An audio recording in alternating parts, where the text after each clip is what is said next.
Hello, hello. Okay.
Look at the real. Yeah, house.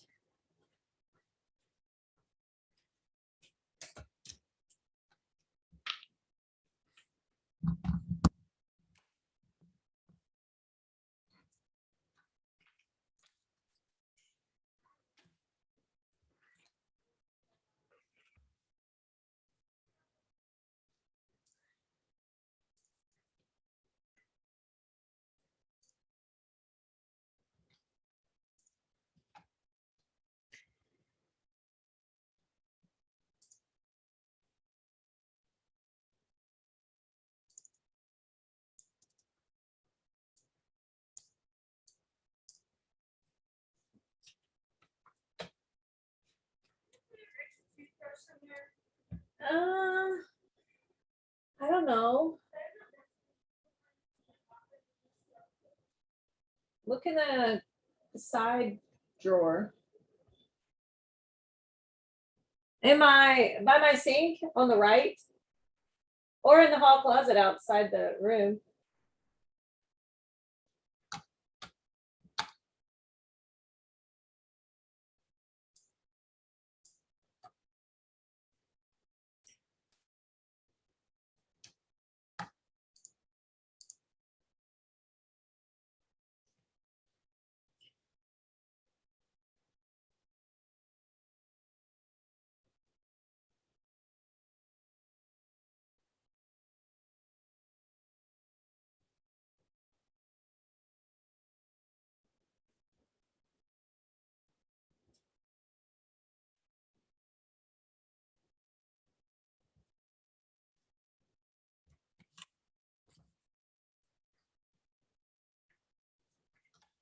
All right, friends, everybody's here, our little tiny group.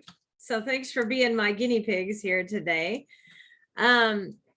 Hopefully you guys all got the files and have those extracted and in a folder.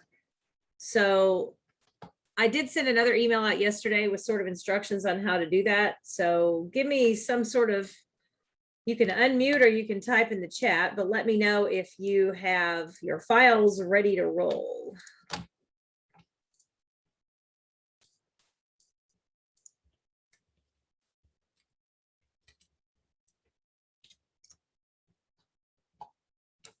Okay, I got a thumbs up from Casey there. Looks like Laz is lost in the matrix over there.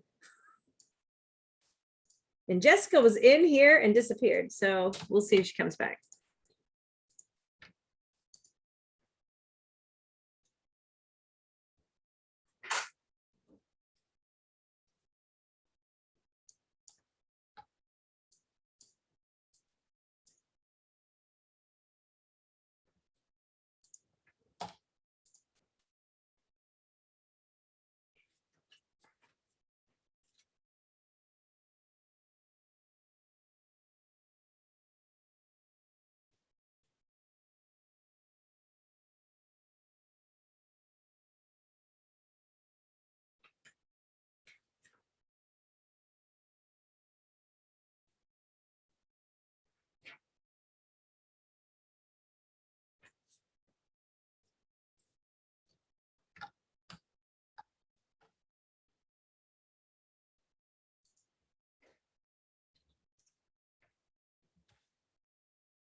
There she is.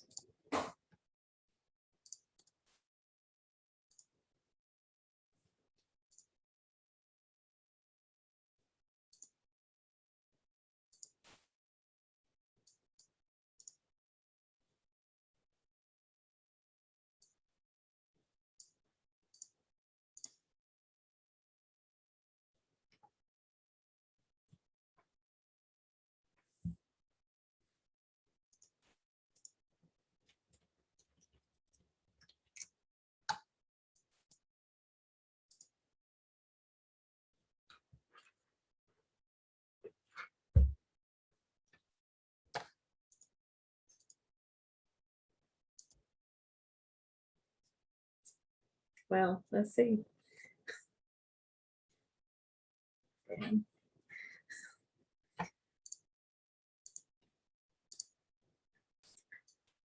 All right, I'm going to go ahead and get started here. So hopefully everybody got the files and extracted those files. That's like my biggest concern for people joining me when I do this later this week is the making sure they have the files here, because in my Photoshop ones and my other ones, there have been very few files. For Premiere, there's not really a way to do a video without a hunk of files. So we got lots of files here. I haven't done a presentation where I've had to share audio at the same time. So I'm trying to figure out how my setup is here. I do have my speakers playing out, but also have earbuds that I can pop in. So whenever we get to that and you can hear audio, it should be coming through the system. I set it through Zoom that way. So hopefully you'll be getting the audio through Zoom. But if for some reason it's like really bad echoing from my speakers, let me know so that I can make adjustments here along the way. All right, so again, hopefully you got the packet and the files. I did do finally an answer key last night for the note sheet, and I made a couple of changes on that note sheet. So if you did get that out for yourself, I do have a note sheet in the file folder of files, and that's what I'll use with my students. So again, I don't know, all of you, from what I understand, have a little bit of understanding or have taught Premiere, I think, a little bit in the past. So you kind of are a good guinea pig group because you have a little bit of prior knowledge, but I am going to go through this kind of like I would if it was with a completely new group. So one thing to mention with video files, and it's been like this from forever, and you guys probably know if you did this with Movie Maker back in the day, and that is your video files have to stay put. So once you have videos and you have assets that go into that video, my kids are awful about like downloading them to the downloads folder or popping an SD card in and trying to insert straight from the SD card. With video, it needs to be all in one place. At my school, we do save them to the actual computer and not network drives. I may try, we have Google Drive as a letter drive at my school, so we may try and see how that runs on the Google Drives. I'm a little hesitant to do that with video, but we may see how that goes this year a little bit. So anyway, main thing with videos is make sure your kids know everything needs to be in a folder on the computer. And if they add something later on, they need to add it to that same folder. So if it downloads to the downloads folder or whatever, it needs to be cut and pasted into this folder. And then of course, extracting files is important because you can't extract non-extracted files that are zipped. All right, I don't know if you printed the handout, but I have my handout printed here and I've got it so I can go through it with you. The first, or the back page, I guess, of the cover of the handout does involve starting the project. So we'll start the project together. This also has a ton of little things, and I was really mad because it looked so good on my screen, but it was red and white. And then when I print it off, it looks awful. Like I wish they were black and white because they're really hard to read. But on this page here, I go through all the workspaces and kind of the way the screen looks. So we'll start here creating a new project. Obviously, file new or click on new project. And then hopefully you have that folder that is going to be the folder that has all of your files. I will say we upgraded my Premiere over the summer. So I am running the newest 2021, and it takes forever to load. Like Premiere's always taken longer to load than the rest of the programs, but it takes like way longer than it used to. At least it is for me. And I don't know if that's a new version thing. It looks like it's an After Effects plugin that it's sort of balks on for a long time, but then it does load. So in the case here, I have my FradyCat Files August 1 folder. So that's the folder I'm going to select here on this new project window. I'm going to name the project FradyCat at the top. And then essentially we'll leave all the rest of this stuff alone. So in my class, I teach a multimedia class. So it's one semester. It's crammed full of everything except Photoshop, basically. So we have video and audio and Illustrator and Character Animator and a whole bunch of programs. So we scratch the surface of a lot of things and don't get super, super in-depth with most of them. But all right. I don't know what this is all asking me about, but let's hope that it's fine. I'm going to say no. Okay. So once we're in here, your window may or may not look like this. There are tabs along the top in Premiere, and of all the programs, I tend to switch tabs in the process of using Premiere, whereas like in Photoshop, when you get into a workspace, you kind of leave it there. So they have a learning workspace, which has lots of tutorials that are built straight in, an assembly workspace for just kind of getting things from the project to the timeline. Editing workspace, which has the source monitor in the top left and the program in the top right, the project in the bottom left and the timeline in the bottom right, and then the effects. And I tend to work in effects a lot just because it has the effects panel in the top right, which I use a lot. Still has the project window in the bottom left, which is where we're going to store everything. And then the timeline, which is where you put everything in order. The source is here, the program is here, and this kind of 4 corners thing is pretty consistent through most of those workspaces. So we're going to work in the effects workspace for now. All right, so when you start in Premiere, you start completely empty, even though we've pointed to a folder. Obviously, it's not all connected yet. So the bottom left-hand corner is going to be the project window, at least in version 2021 in the effects workspace. That's where it is. It says Project FradyCat. It says import media to start. So as you can see there, I can double click on that. Let me move this bar out of the way. I can double click on that to import media, or I could go up to File and Import to import media.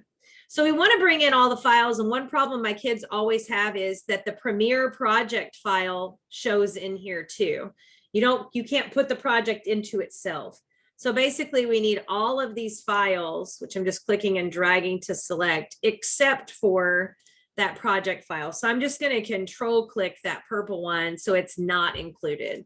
Or you could have just selected all of them except in that corner and then held down control and selected the extra one in there. But we don't want to bring in the project file because we're in that project files. It was like Inception. You can't put it inside of itself. And then you're going to click on open, and then all of the files should import into your project window. So now you've got all of these, and it'll say 15 of 15 items down here on the bottom left.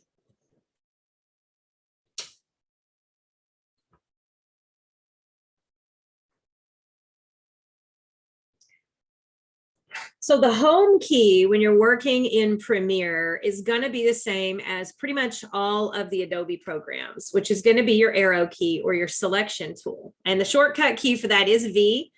With all of my programs that I teach all the kids home key is V. So my students are very good at knowing they need to press the V key. I feel like in Premiere, you stay on V most of the time compared to all the other programs anyway. So that's not too difficult to remember in there. You don't have to switch back and forth. That selection arrow is what we use to drag things in and out in any place. That's also how we reorganize or move things around, drag the edges to make things longer and shorter. So we're going to set up what's called a sequence. So down here in the middle of the screen where it says timeline, it'll say no sequences.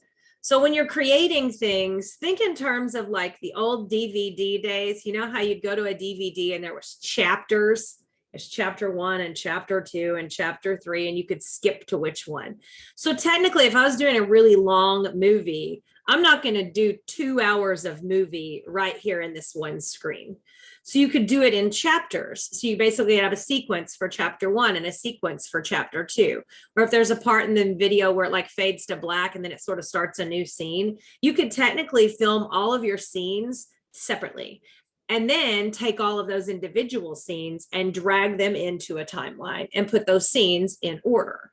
So there's lots of flexibility in that. The basic of where we go to assemble is the timeline, but each timeline is comprised of a sequence, or you can nest multiple sequences inside of each other. So we're going to create a sequence just by dragging in a video. When you drag in a video, it makes the sequence just automatically match whatever the setting is of the video. So like the size of the video.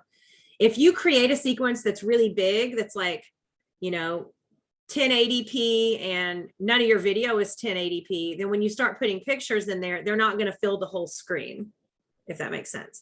So I like to start with, if you know that you filmed a bunch of video and all your videos in a certain resolution, start with one of those videos and it will just grab the settings from that video to make your sequence. In my case, I used free clips from a website, Pexels. And so I know those are only 720p. Those are not 1080p. And the ones filmed on my phone are 1080. So I'm going to use the woman as my starting clip because she's actually smaller so that everything then will have to match her. So we're going to take over here in the project window, the clip called woman.mp4. Notice underneath her, it says 25. That's 25 seconds. And you can see that it is 25 seconds long. I'm going to take her and drag her in to the timeline and just drop her in there. It'll make like a fist with a plus sign. When you drop her in there, what it did is it created a sequence. Now it doesn't say timeline there. It says woman because it named the sequence based on the clip, which can get super confusing because now I have a clip called woman and a sequence called woman. Okay, so we drug it in here. You can search for clips. So if you're in class and you have kids who can't find things, because they organize a certain way, and you can go through here and change the way that these clips are displayed. There's a button, a drop down. So mine says user order. So you could put them in, you know, like any kind of order, in order based on scene, in order based on names. If you wanted them alphabetical order, I could put it on name. And now all the cat clips are towards the top and woman is at the end. So you might want to show students, of course, that little sort icon.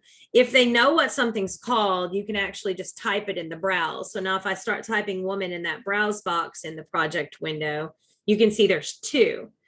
One that looks like a film strip and one that is a sequence. So students really do have to understand the difference between the sequence and the film strip. The sequence is the timeline itself. Okay, so I've cleared out that browse box. We've got that in here. We've dropped her in. She created a video line. Notice that there are little lines with V's and A's over in that timeline area. V3, V2, V1, A1, A2, A3. She's on V1, which is video one, which is the lowermost video line. And so when you drag one in there, that's just kind of where it goes. Notice she has no audio. This is stock video footage that had no audio with it. But if you had a clip that had audio and video, then you would also have audio down on a different line lower down. Okay, so that's page, I have put my pages under letters here, letters and numbers, but that's page A if you're kind of following along on the paper. Okay, so we're on page B, number 2. We're going to rename this sequence to be called cat video instead of woman, because obviously woman is already in there once and that's confusing. So I have sorted my projects in by name order in ascending. So mine are in alphabetical order now. Now I've got to make sure I'm on the right clip. So I'm looking for the one that looks like, that has the sequence icon on it. And if you point to it, it'll pop up and tell you that it's a sequence too. What you're going to do is double click where the word woman is underneath that sequence, or underneath that, underneath the sequence, and we're going to give it a name. So on this one, we're going to call it cat video. You just type the name in there, hit enter, and now it's going to, of course, get moved around because it's alphabetically going to be at a different spot if I resort, but there it is there. So I've got cat video and woman. They look like the same thing because now technically they are the same thing, only one is in the other one.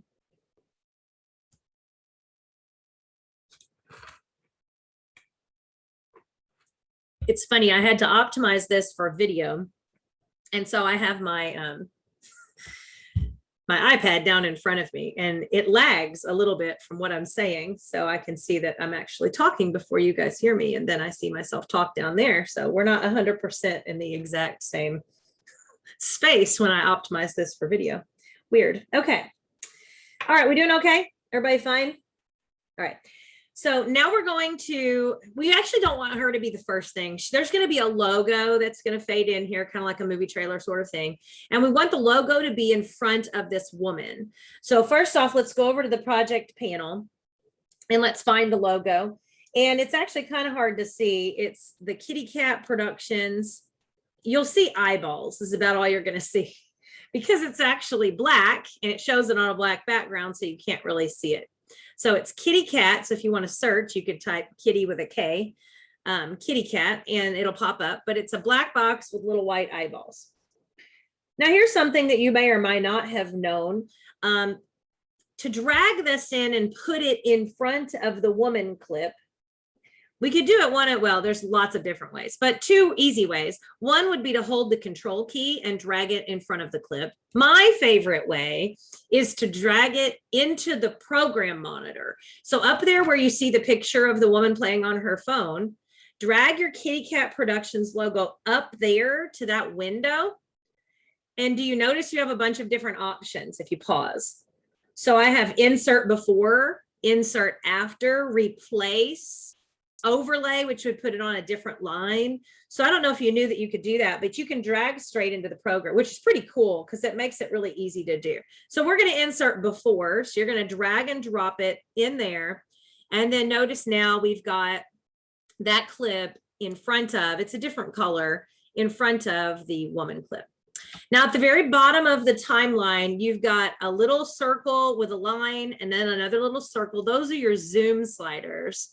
So you might want to zoom a little bit, kind of in or out, just so you can see that Kitty Cat Productions and the woman. What you should notice is the Kitty Cat Productions logo is about 5 seconds long, which is about the duration for stills.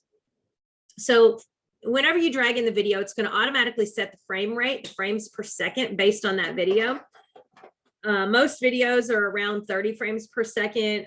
When you're doing stop motion, less than that. And when you're doing HD and you're going to be like slowing stuff down to crazy slow motion, sometimes you even shoot at 60 frames. But if you notice in the project panel, if you look at Kitty Cat Productions, it says 429, which means basically 4 seconds and 29 frames, because 29.9 whatever frames is essentially going to get you to that 5th second. So anyway, so we've got that in there. If we needed to get rid of something, all you have to do is click on it, press delete on your keyboard. Or if you right click, you can choose clear to get rid of it, which still leaves the hole, or ripple delete, which would get rid of it, but then scoot the woman back to the beginning. So ripple delete scoots things back over for you. Clear is just like pressing delete on your keyboard. We don't need to do that, but that's what's happening there. If you look on your timeline, there is a little blue notch with a line that if we drag it is what we call scrubbing. We're scrubbing through the document. So as we scrub, we won't hear anything because we have a still image and we have a video with no sound. So you won't hear anything. But if you did have audio, as you scrub or pull that playhead back and forth, you would hear like, you'd hear different sounds from the sound. As it is, we can just preview what's on the line. So scrubbing the timeline is a common video production term, or video editing term rather, for just moving that playhead left and right. I think it's real important that the kids know the terms. So that thing is called a playhead. All right, we're on page C here. We are going to zoom up on the timeline. So again, if you didn't zoom already, the little button's down here. If you point in the middle of the button, it scoots down on your timeline. But if you pull from those little circles, that's how you can zoom in and out. So we want to zoom up so that we can see seconds as the unit of measure. So I want to go all the way out to where I see a 1, 2, 3, 4, 5. So we've got it all the way down to where we can break it down into seconds. Now, depending on your screen, you may or may be able to see a different amount than on my screen. I'm trying to make my real estate a little bit bigger here, but you can see on the little ruler bar at the top of that, 1, 2, 3, 4, 5. So we want to zoom to that level where we can see by the second. On the bottom of page C is an indication of how to read time code. So time code is tricky for my students because they tend to get off on these numbers. That last thing after the colon is not seconds. And so they're used to that being seconds, but videos end in frames. So it's hours, minutes, seconds, frames. And if you have a 29.97 frame rate or whatever, then the highest your frames is ever going to get is going to be to 29. And then it switches to the next second. Okay, we already talked about how still images last 5 seconds. So if we're zoomed out now, we can see that Kitty Cat Productions goes for about that 5 seconds. We are going to drag the right edge in so that it's at 3 seconds. And I like to move my playhead back. So my playhead's at 3 seconds. There is a button here in the top corner underneath where it would say the word cat video. So technically you could type in a number to put your playhead in exactly that spot. But as you move it, you'll see that move. So I can see where it switches to whatever. So there we are. I'm at 3. That's where I want to be. So I want to get my playhead there. Then I'm going to pull the right edge of the Kitty Cats Productions big pink part in and lock it to that spot on the playhead.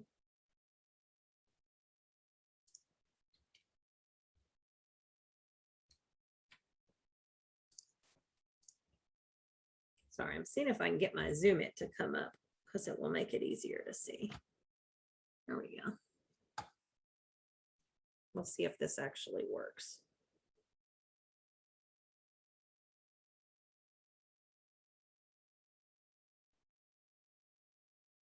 There we go. Okay.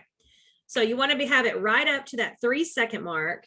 And then you want to pull that edge in. So there's going to be a gap right now between the end of Kitty Cat Productions and then Woman.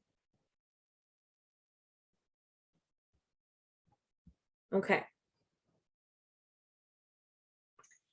If this was a video, it would trim the end of the video off at that point, but this is a still image, which we still can't see because it's still black, but we're going to fix that here now.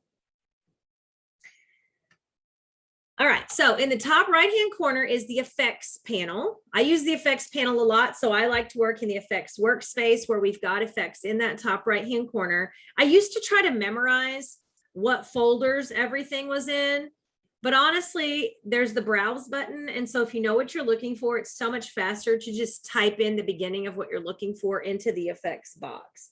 We're gonna search for tint. So if you type in TINT for tint, it will then show you it's in the video effects color correction folder. And then it just shows it right there, tint. It's the only one, so pretty easy to find. Now I'm gonna move my playhead back just a little bit so that it's right over the Kitty Cat Productions logo and not at the end of it, because we wanna be able to see it here in a minute. So I've got it, the playhead drug back to around 2 seconds or so. And then what we're going to do is we're going to point in the effects panel to where the word tint under color correction popped up. And we're going to drag the word tint and drop it onto our Kitty Cat Productions PNG that's on that timeline. So we're going to just drop it down there and then let go. And nothing magical happens because the magic happens for effects by using the effects controls panel. Now, one thing about that is it docks over here with the source monitor. So typically in the top left corner of your screen, you would have the source monitor, and then to the right of it, you would have the program monitor.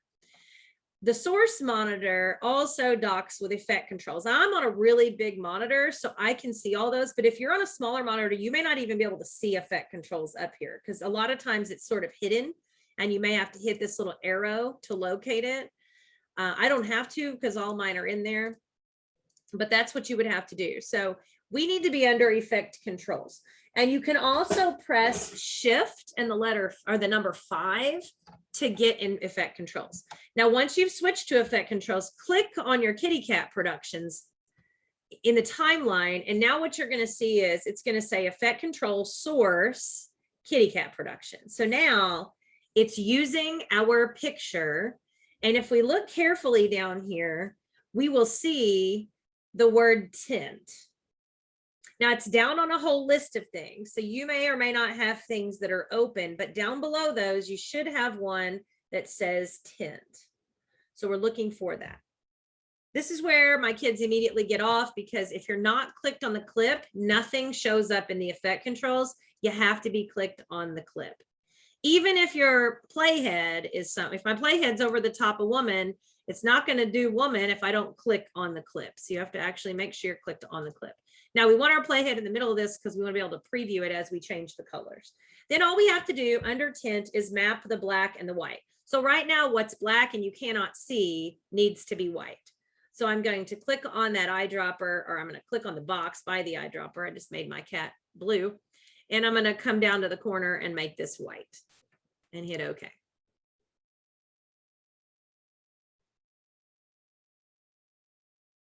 So we've got that set to white, but now we can see the cat, which also shows us that the cat is humongous and too big, and we can't see all of the cat. So up underneath motion, which may or may not be open, I don't know on yours, underneath the one called motion under effect controls is a percentage for scale. We just want to scale the kitty cat down. Now you can do it from the window, from the program window. For now, I start my students off using the buttons. So where it says scale, it says 100. I'm just going to point my mouse to the 100 and then just start dragging to the left to scale my kitty cat down. Now I can't see my kitty cat's eyes because the eyes actually had that black. So if I wanted to, I could map the white to black, which then would give me the eye part back, or you can just leave them both white and you just have a silhouette. Either way, we want to scale it down. I think in the instructions, I say to set that to 35. And you can also just click on it, type the number in, and then hit enter. And that's a real nice, easy way to recolor any type of a silhouette or a clip art where all you really need is a silhouette of something without having to take it into Photoshop or Illustrator. Okay, that's page C. How are we doing? We good? All right, good deal. This is probably a good time to do a little Control S and save, just to be on the safe side. All right, next we're going to fix that gap. So after we trimmed it, it left a gap between the two. So to remove the gap, all we have to do is click in that gap space on the timeline and right click, and you only have one option. That option is ripple delete. Now my students tend to not do that. They just want to grab a hold of the clip and pull it over. Good practice would be to use that ripple delete. Ripple delete just means delete the space and then scoot over whatever's behind it on the timeline. And if there were multiple clips on multiple lines, it would scoot them all down with ripple delete. So we're going to ripple delete that. And that now we have our logo and then we have our woman. If we scrub right there on the edge, you'll see it goes from logo to woman.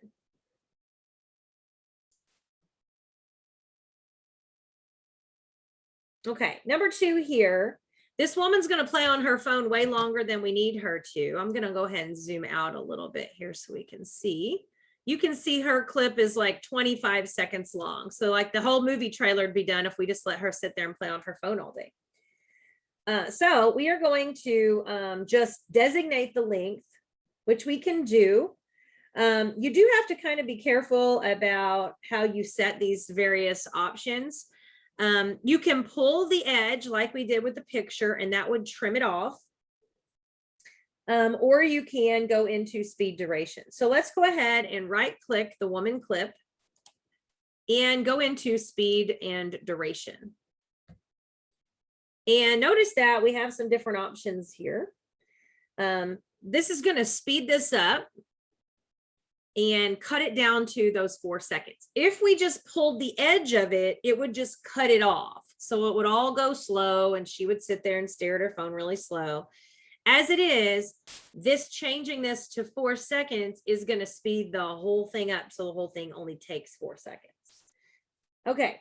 Now you can't just press 4 in the duration box, because if you do, it's going to set it to 4 frames. So if I just typed the number 4 in here, it would set it to 4 frames because that's the smallest unit of measure. So if you put a 4 in either a period or a colon, I get my kids in the habit of typing a colon, then you can set the duration that way. And then if you just hit tab, it puts it in there. And you can see it'll say 04:00. And it speeds it up 625% of its initial size, initial speed. So we are going to get all 25 seconds, but we're going to get it really fast on this one. Again, if we only wanted it in real time, we would have just pulled the edge in to that 4 second mark. So I'm going to hit OK. There we go. If we watch her, now we can see things are happening a lot faster because she was really boring initially. 25 seconds of her. It was a really slow clip too. Like I think it had been slowed down. Because when we speed it up, it actually looks like a decent speed.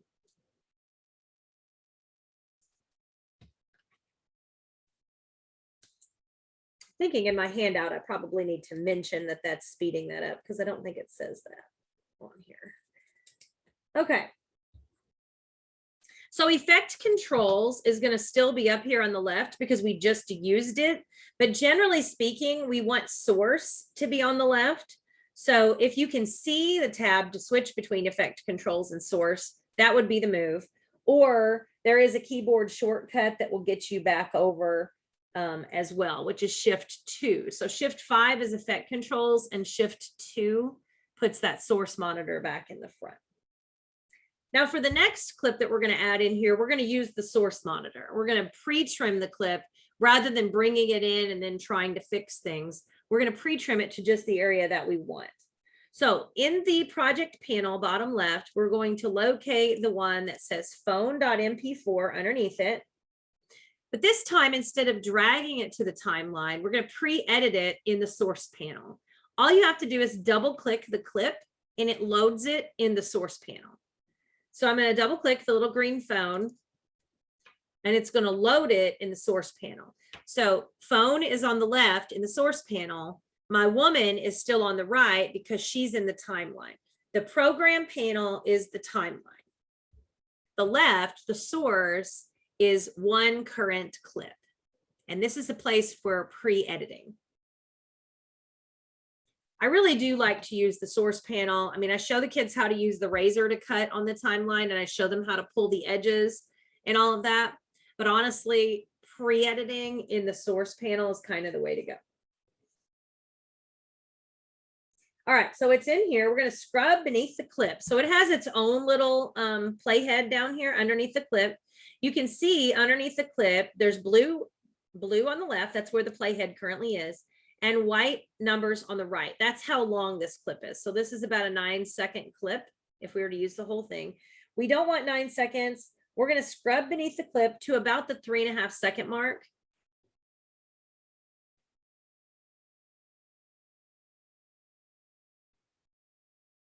And that's about 312 because I think that the timeline is on a 24 frames per second.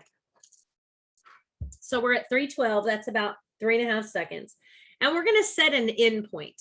And you can do this by pressing I on the keyboard, or there's some funny little braces, a mark in and a mark out down below where that playhead is. So you're going to hit that.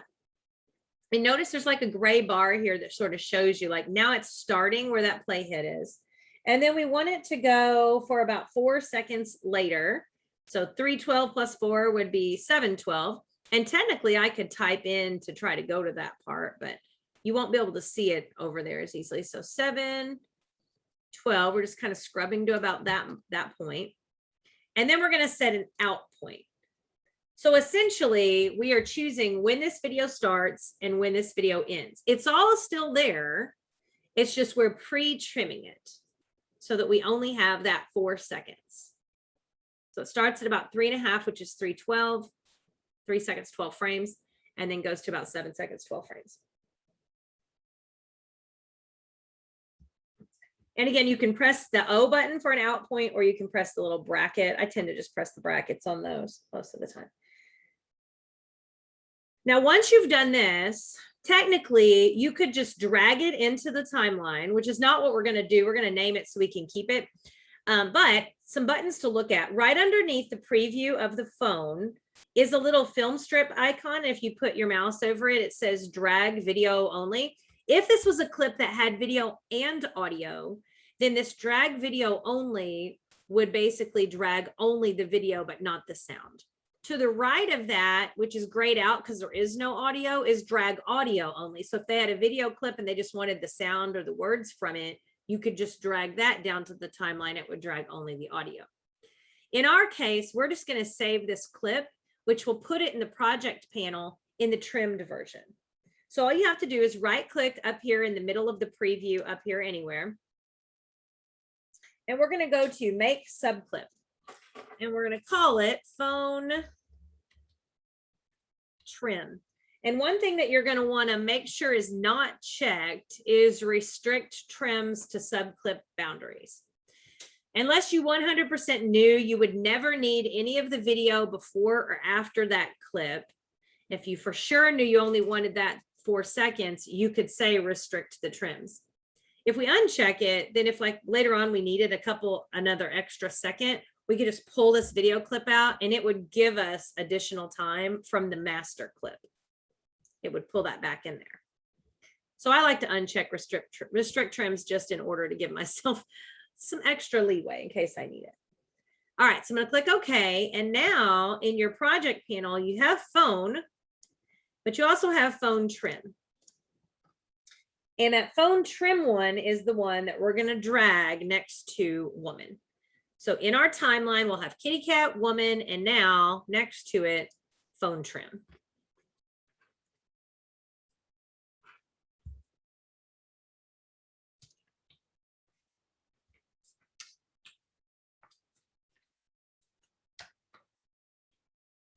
Now, some things to note, just like we have the zoom sliders on the bottom of our timeline, there are also zoom sliders at the right of our timeline.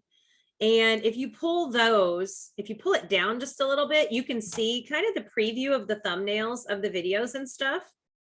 So I kind of like to work where I can see them, just, you know, so you can actually see what they are. So I try to pull this one. So if you have it pulled all the way up, you can't see it. If you pull it down just a little, you can actually see the thumbnail view of your videos. So I kind of like that view when I'm working. All right, so we talked about scrubbing the timeline. If we look now in the program monitor, as we pull the playhead, you'll see that blue line move, that blue dot move, and it'll tell you the position of the playhead. If you look to the right side of the program monitor, you can see that currently our entire video is around 11 seconds long. And that's what that means. That's kind of important because sometimes if the kids are zoomed out really far and they drag something in and scoot it over to the right and forget about it, they'll go to export a video and the video is supposed to be 30 seconds, but their video will be like 3 minutes because they have something way down there at 3 minutes that they forgot they stuck down there.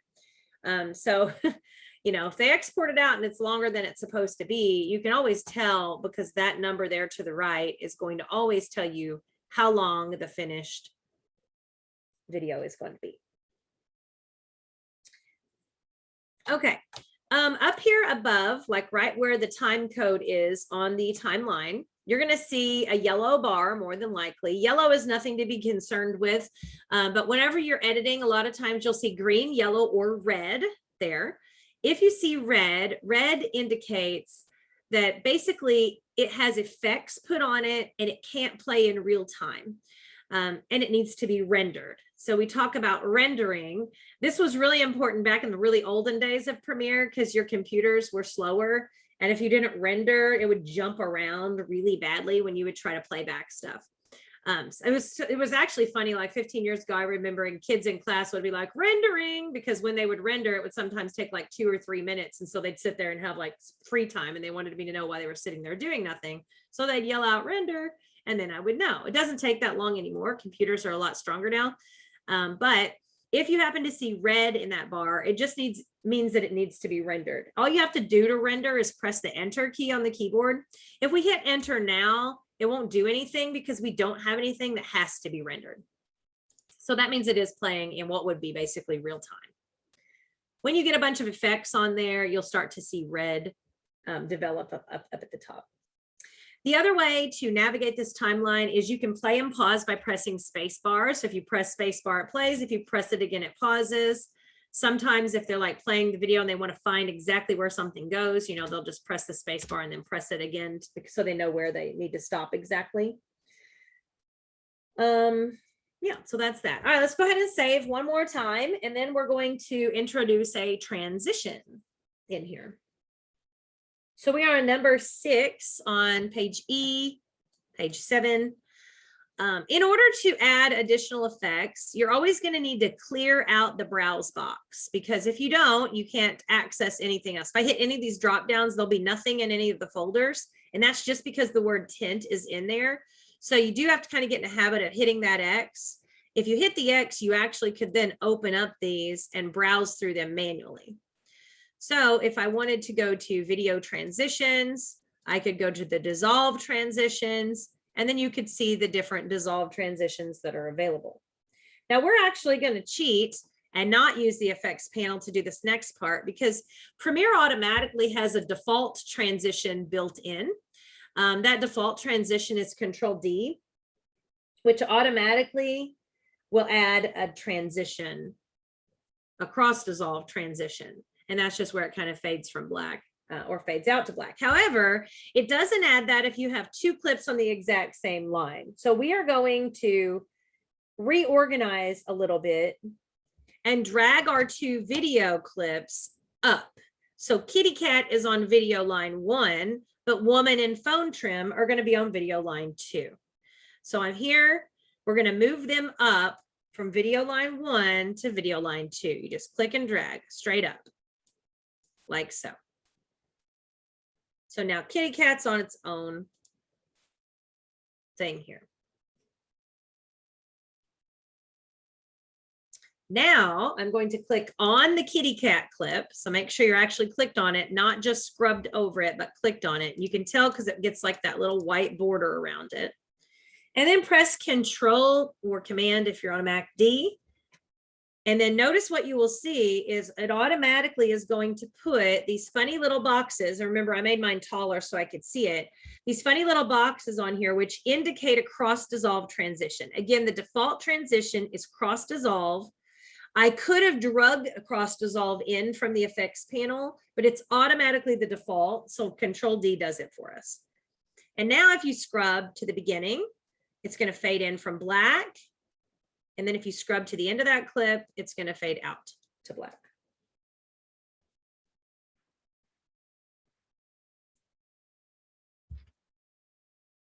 Now you can technically add a cross dissolve transition when things are on the same line, but you won't see it. So a lot of times when I do it, I just, even temporarily, I would drag it down to a different line, add it, and then drag it back. If you wanted to get rid of a transition, you just have to grab a hold of it and you can press delete on your keyboard. So for some reason, I decided I didn't want it to fade out to black at the end. I can take that arrow and click on it, it'll turn white, and I could press delete on my keyboard and it would delete the transition, but it wouldn't do anything to the video itself. So you can manage those transitions that way.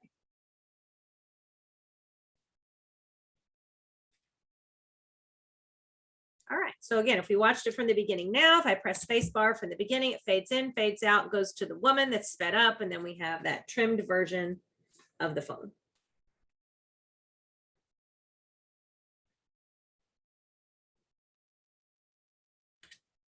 Okay, we doing okay? Okay, good deal. We're on F. We're going to do a little green screen effect to get rid of the green on this phone that we have here. So the phone clip that I have recorded of my cat in your project panel, it's called Cat Phone, was recorded sideways because my daughter recorded it on her phone and she recorded it sideways like a cell phone records, which then I was like, hey, that's good. That works out. I'll just use it with this green screen clip. So it worked out fine. So there's little Ollie laying on the bed, acting annoying because that cat's super annoying. We're going to be using this cat behind that video clip here so that it looks like it's on the phone. So let's pre-trim it. Remember to pre-trim, double click it. That's going to load it up in the source monitor on the left-hand side of the screen. So we haven't put it in the timeline yet. We're just loading it up into the project. All right, so we're going to trim it to be 4 seconds. I'm just going to take the 0 part to the 4. So that'll automatically be the endpoint, or I can add it as an endpoint. And then I'm going to go 4 seconds over. And you can't land exactly on it because it's a 4:29 would be, because this particular clip is 29.9 seconds. So I'm going to add an out point. And then, oh, that's 5 seconds. We need 4 seconds. So let me move that out point in. There we go. Okay, so we want 4 seconds roughly, and it may be 4 in one frame. It's okay. I figure my kids are all going to be like a tiny bit off when we do these. It's not a big deal. So we want basically about 4 seconds, and the kids are going to get confused because, like I said, video time code runs in frames. So the ending is either going to end in like 24 if it's 24 frames per second, or 29 if it's that 30 frames per second. So they think it's like 3.5, but it's not. It's actually 1 frame away from being 4 at 3:29 on this particular clip. So that gets a little confusing. All right, so we've trimmed it to 4 seconds, and then we'll go ahead and make it a sub clip. So remember, just point to the middle of that picture, go to make sub clip, give it a name. We're going to call it Cat Phone 4 Sec. So it's a 4 second clip. And then go find it in the project panel. And from that clip, we're going to drag it below the phone clip. So it's going to be down on that bottom line where the logo is, but below the phone clip, right in here.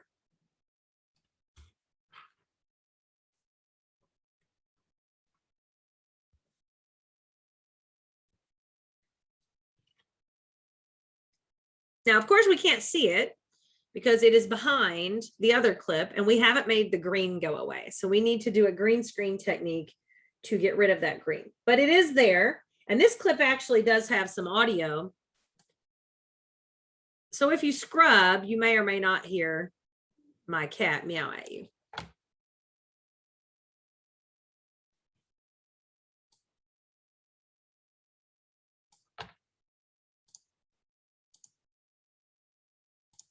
And here it must be where my audio thing is weird because I can't hear anything.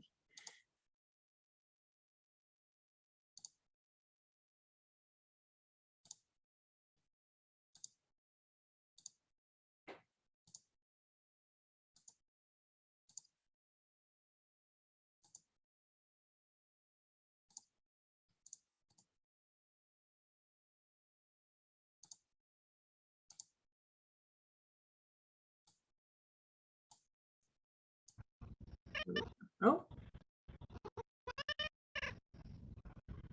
Annoying cat. Okay. So you should have those 4 seconds underneath the green screen clip. And now we are going to try to make it so we can actually see through the phone.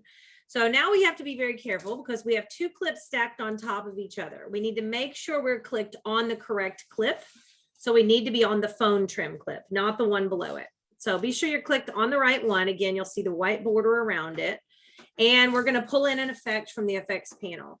So keying is the process of removing a color. So when people are talking about green screen effects, those are keying effects. There's kind of the 2 main go-tos in Premiere. One's color key and one's ultra key. And it just kind of depends on the clip as to which one works better. We're going to try color key on this one. So you're going to type color key over in your effects browse box. And then under keying, you'll see it, color key that you can drag in there. And again, I could have just gone to like video effects, keying, and then color key, because that's where it is. But if you know what you're looking for, and my kids, when they're keying, they know they're looking for keying. So typing the word key in there at least gives them all the ones that end in key so they can find it pretty quickly. All right, so we've got color key here, and we're just going to drag it and drop it onto that phone clip. Notice now we actually have red because we have an area that's not rendered, because this is actually something that's a little more fancy than what we've been doing. And in order to make the green go away, because it didn't automatically do it, we have to go back to effect controls. Effect controls. Shift 5 if you can't find it or you can't find the button for it. Effect controls, and then be sure you're clicked on that phone trim clip.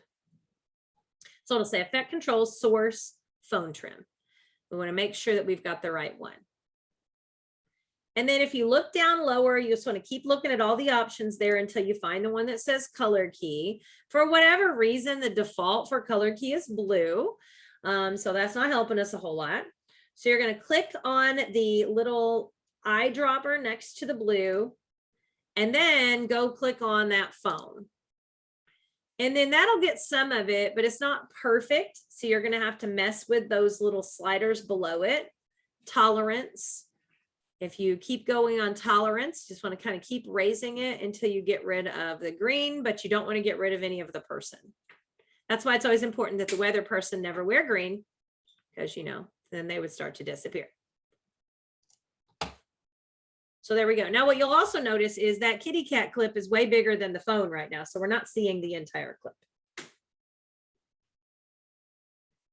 So while we're in here, in the effect controls, we're going to need to mess with scale and position and rotation. Again, you can double click over here in the program monitor to make those changes. I don't introduce that to the kids yet. I want them to understand the buttons first, and then later we'll do it like the easier way, but I want them to understand what these buttons are. So as we go over here, we're going to just make some changes. We're going to scale down. So I'm just going to pull the 100 in. Oops, I'm on the wrong clip. So let's undo. We need to be on the cat phone layer. I clicked on the wrong one. So we're messing with the cat, not the green screen. And then we're going to scale. So now we're scaling the cat down. You can see if you pull the scale down, it'll get smaller. There's a rotation, so we can try to rotate it around so it looks more like the phone. And then there's position, and those are X and Y. So you can kind of just drag those up and down until you get whatever part of the cat you want to be in there. And you could, if you wanted to, you know, like turn the eyeball off on the layer that has the phone trim in it, just so you can have an idea of where all that is if you wanted to. I'm not too concerned with what part's in there. Kind of, you know, crazy here, but poor kitty. Nobody wanted to play with him. Okay, here we go. All right, and so you can choose what part you want. I mean, I have settings on the handout, but you can kind of choose in the instructions. I say just to where it looks good. You just want to make sure that at no point the edge of the cat video shows, because we don't want to end up with like an open spot.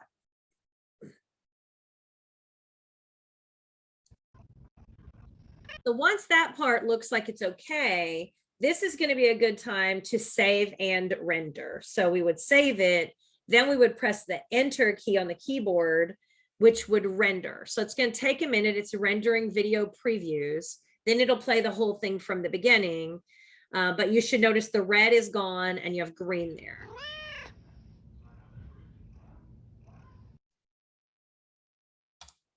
There we go. Cat just keeps on meowing.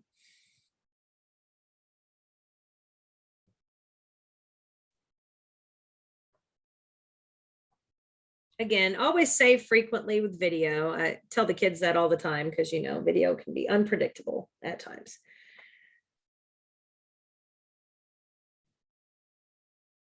All right, how'd that go? Everybody get that keyed out okay? I will say it is kind of hard to tell if all of the green went away. If you go here, it's currently set underneath the program to fit. If you go to 100%, you're going to see a better indication of actually how well your keying is. Sometimes I do zoom up to that 100% just to make sure. Like I can see there's still a tiny bit of like a little X in there because that phone had that, but I'm not really going to be able to get rid of that because it's not green. And so that green key is not going to get rid of every one of those little pieces. But you can kind of tell if you zoom up to 100 there is a little bit that we weren't able to key out. But it's not green, so it's not super noticeable.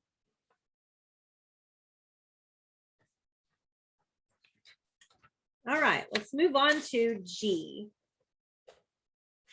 Controlling basic audio. Can you guys hear my cat meowing when I scrub from my computer? Okay. Okay, so this next part's kind of a little bit reviewish feeling. We're going to add another clip, and then we'll add some background music to this. So we're going to find cat window in the project panel on the left, cat window, not cat whoa window, just plain cat window. We're going to double click and open it in the source monitor.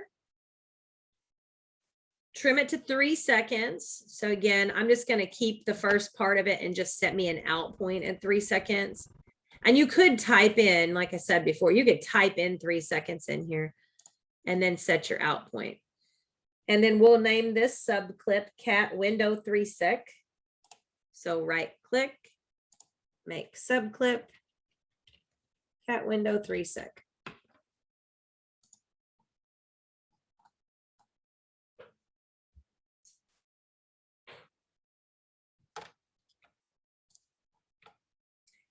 And then this cat window, we're going to put it in there, but we're not going to put it right up against the other one because remember I said you can't use Control D to add the fades if it's right up against another clip. So I'm just going to kind of stick it over here for a minute, but not let it touch the other clip. So it's over here, but it's not actually touching. Then I'm going to click on it and press Control D to add the transition so that it's going to fade in and out. Okay. And now that I got the transition on there, now I'll butt them right up against each other. Now, before you do that, you may want to look and make sure, and I'm just going to zoom up really close, that your phone trim and your cat phone do end at the exact same spot. It's possible when you trimmed them, they aren't exactly, mine look like they're lined up pretty good. But if for some reason yours don't look like they are lined up exactly perfectly, you know, you can pull those in, but mine seem to be. And then at this point, I can scoot this one down so it's right up against them. So it'll go from this phone to that.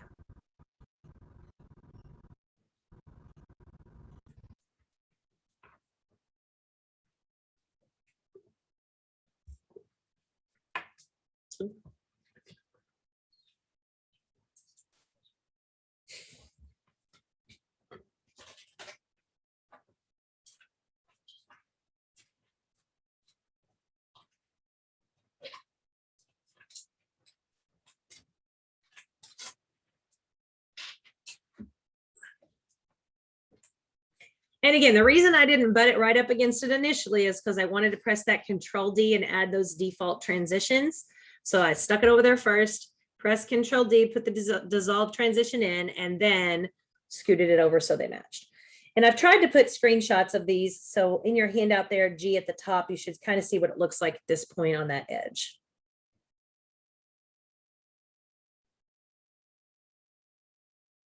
So this is number 1 on page G. Now we're going to go to number 2. We're going to locate a music clip. Again, I have mine in alphabetical order because I went down here and sorted them by name. But if you didn't do that, you're looking for a music clip. Now, audio files look differently because they're audio. So as you can see, what you see is in a representative waveform, a waveform which shows like the amplitude of levels of volume. So there's that there. This is kind of long. It's 3 minutes and 39 seconds. So it's going to be way longer than our project is. So eventually we'll have to trim this down. But we're going to take this Valiant music clip and drag it to audio 3. So there are 3 audio lines right now. You have to really watch your audio whenever you're dealing with dragging in clips, because sometimes the audio just jumps to some random place and it could overwrite existing audio. So you always really have to watch that. Now, I didn't say it in here, although it's probably worth mentioning. If you don't want that to ever accidentally happen, you can lock an audio track. So if I had like background narration that was playing the whole time, or background music that played the whole time, it would make sense to hit the padlock once you put that on there, just so you can't accidentally overwrite it. Okay, so I'm going to drag Valiant music. Now you want to make sure you're scooted all the way over to the beginning of the project because I'm kind of zoomed out, so you can't really see it all. So I'm going to zoom out in a minute and drag that Valiant music to audio 3 so that it starts at the very beginning. Again, it's going to go on for 3.5 minutes because it's a long clip.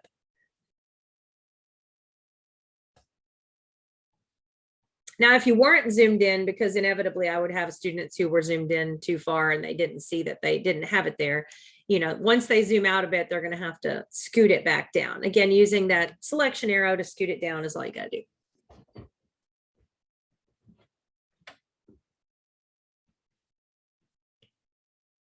All right, so at this point, I would have the kids make a decision. They could decide whether or not you want to have like the cat meow happening during this one part, or if you wanted to get rid of it. We're going to go over separating audio from video in a minute, but we're not doing that just yet. So we're just kind of leaving it at the moment. We are going to modify the volume. You can mute a line. So there is an M and an S line beside the A1. If you look, there's an M and an S. M is mute, S is solo. So you could mute that entire line, but if you do that, then anything else later on that should accidentally land on that line would also be muted. So you kind of have to decide if that's really what you want to do or not, but that's what that M is for. So you could mute the entire line, or you could turn down the volume of the clip. So the fastest way to just turn down or up the volume of a clip is using the bracket keys. So if you're a Photoshop person, it's those same buttons you use to make your brush bigger or smaller for the paintbrush. That's the audio increase and decrease shortcut keys. So I could make my kitty cat meow louder or softer by using those bracket keys. I'd have to be clicked on the kitty cat, of course, on that sound if I wanted to. Now I'm just gonna leave mine alone, but just know that is an option that you have. Now we're going to add a big boom.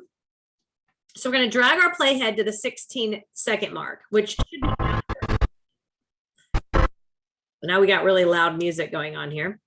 So you can type in 16. So I could come up here and type in 16 with a colon, and it would jump me immediately to that 16 mark.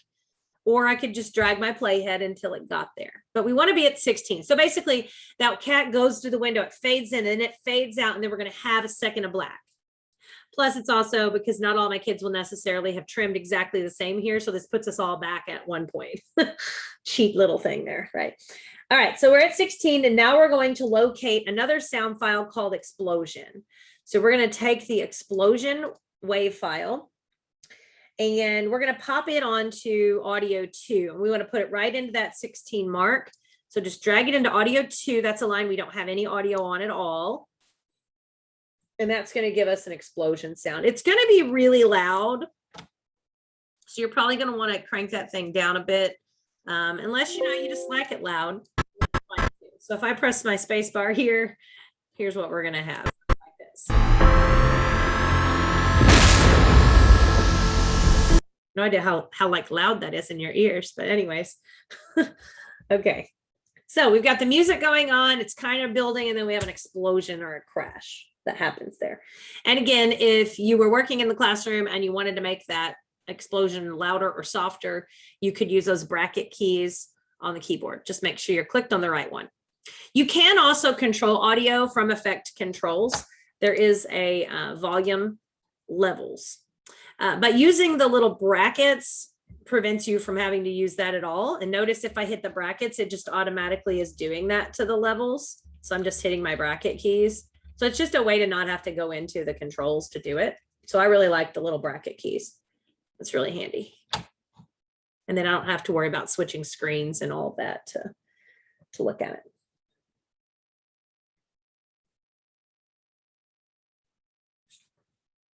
Okay, give it a save.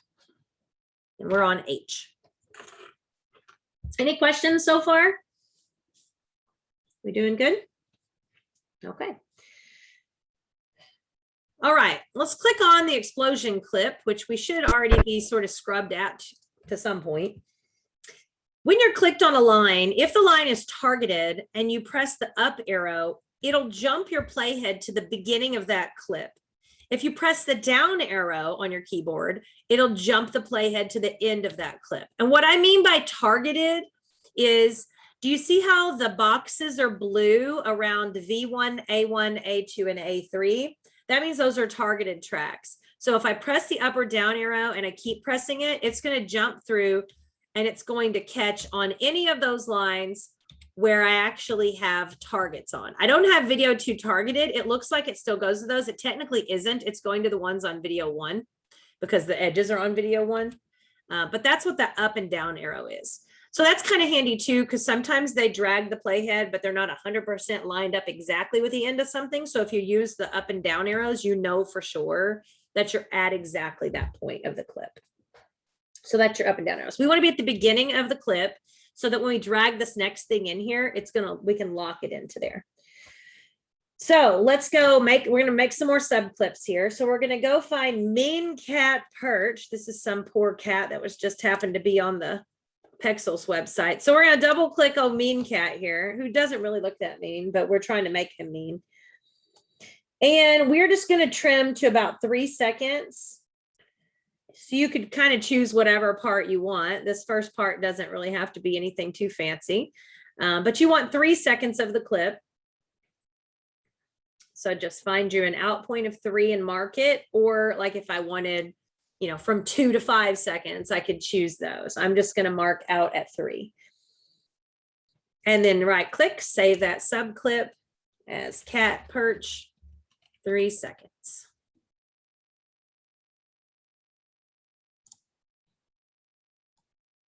And that cat's going to go at the 16 mark line that we have marked.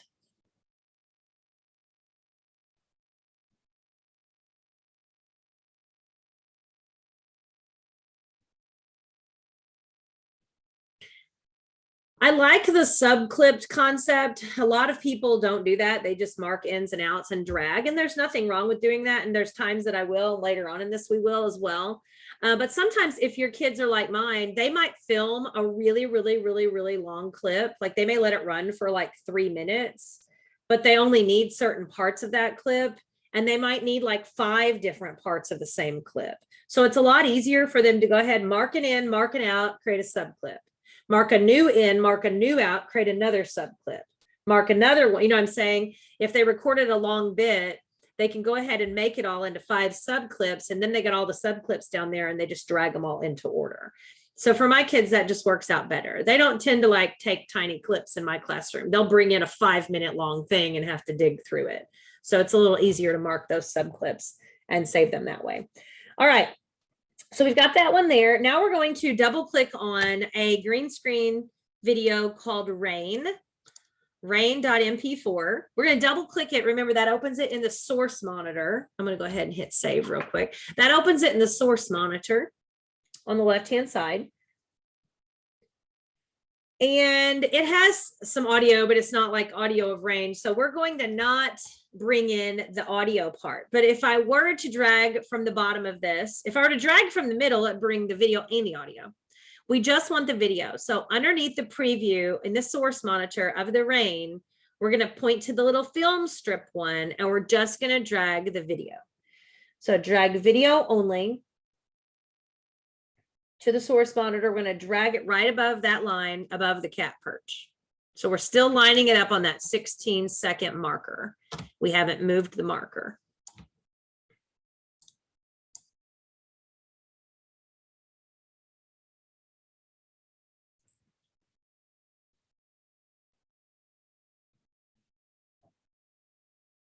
Now we're going to go kind of a step into more of an advanced land here for a minute, and that is we're going to nest these two clips together. The purpose of that being, I won't have to have this green screen clip and this cat perch clip right here. I'm going to combine them into one clip, which is still editable in its own like sequence timeline kind of thing. But then in here, I'm only going to see one line. So I don't have to deal with this green screen rain thing all the time. I'm just dealing with the cat clip itself. So we're going to select both of these clips, and we're going to do what's called nest those clips. So we're going to click on the clip, and we don't want any audio. So we only want the clip itself. So I want my rain, and then I'm going to hold shift and click cat perch. So they're both selected. No audio. I don't want any of the audio selected. And then I'm going to right click and go to nest. And I'm going to name it Rain Scary Cat. Speaking of cat, I have a cat meowing really loud from the other room, and I don't know why. Rain Scary Cat. Now, when you hit OK, now they are combined into one, just like I mentioned. So now they're in their own one little line thing. Okay. To get in to edit those, it reminds me of an Illustrator. When you go into isolation mode, we got to double click it to get into it. So double click on Rain Scary Cat, and it's going to open a second little tab. So now if you look at your sequence on your timeline, you have a cat video sequence and you have a Rain Scary Cat sequence. So you've got like both. All right. Now I got to scoot over so I can see it all. And then if you scoot over, you got your rain and you got your cat. So this is all nested into one. All right, now we're going to go ahead, just because that way we have this open to us. We're going to go ahead and pull the edge of our cat perch. We're going to pull the edge of our cat perch as far as it goes. It will only go as long as the clip is. And then once we get it as long as it will go, pull in the rain clip so it's only as long as the cat perch can be. So technically what we're doing is we're taking cat perch of 3 seconds and we're dragging it back out to its original length. So we're pulling it all the way out to its original length, and then we're pulling the rain to match the end of cat perch. Okay, so that they're the same length.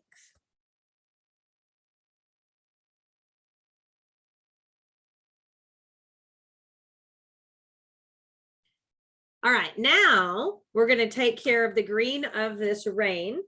The green screen effect we're going to use this time is the one called Ultra Key instead of the color key.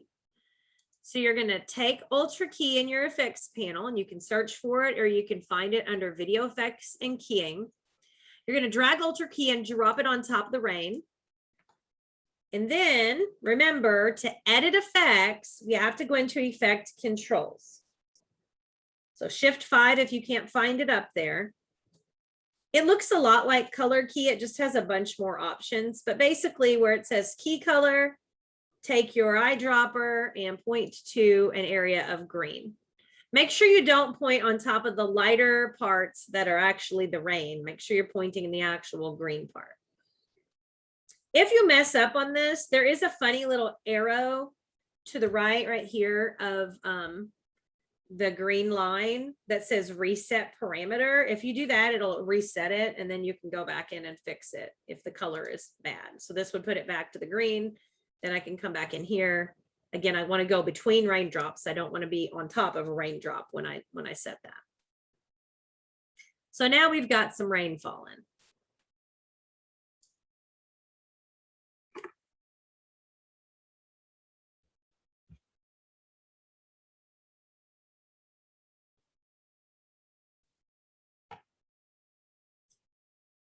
Now to make this even spookier, we are going to make this black and white.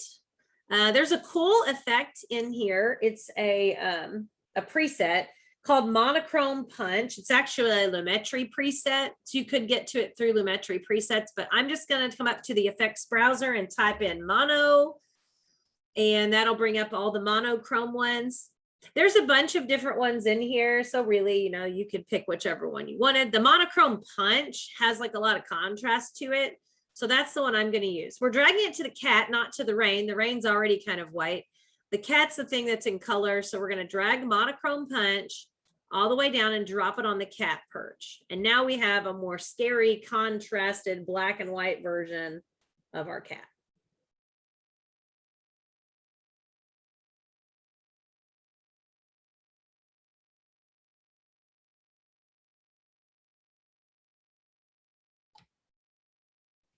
Now remember, this is a nested clip. So these two, we essentially grouped them in a way, and they're opened in their own little tab right now.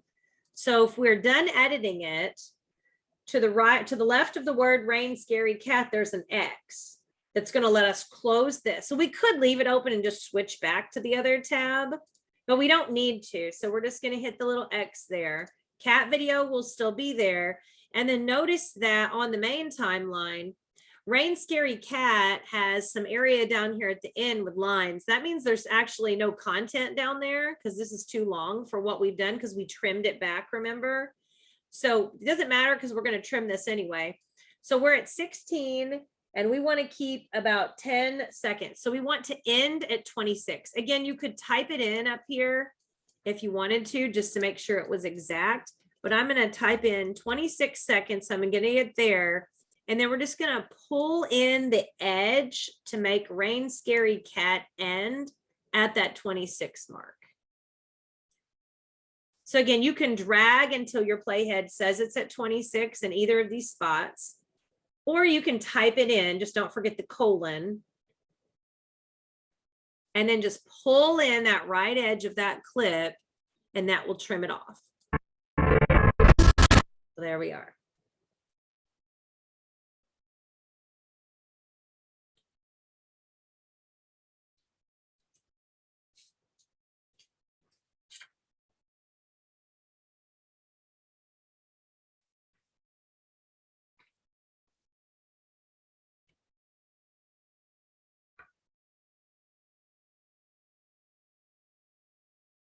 All right. So a lot of times when you're editing, you don't have like, you don't just have like 15 clips all in a row. A lot of times you'll have cutaway shots, especially like interviews when they're talking, on the news. You got your people standing there and they're talking, but as they're talking, you see a clip of people walking and people talking and la, la, la, la, la.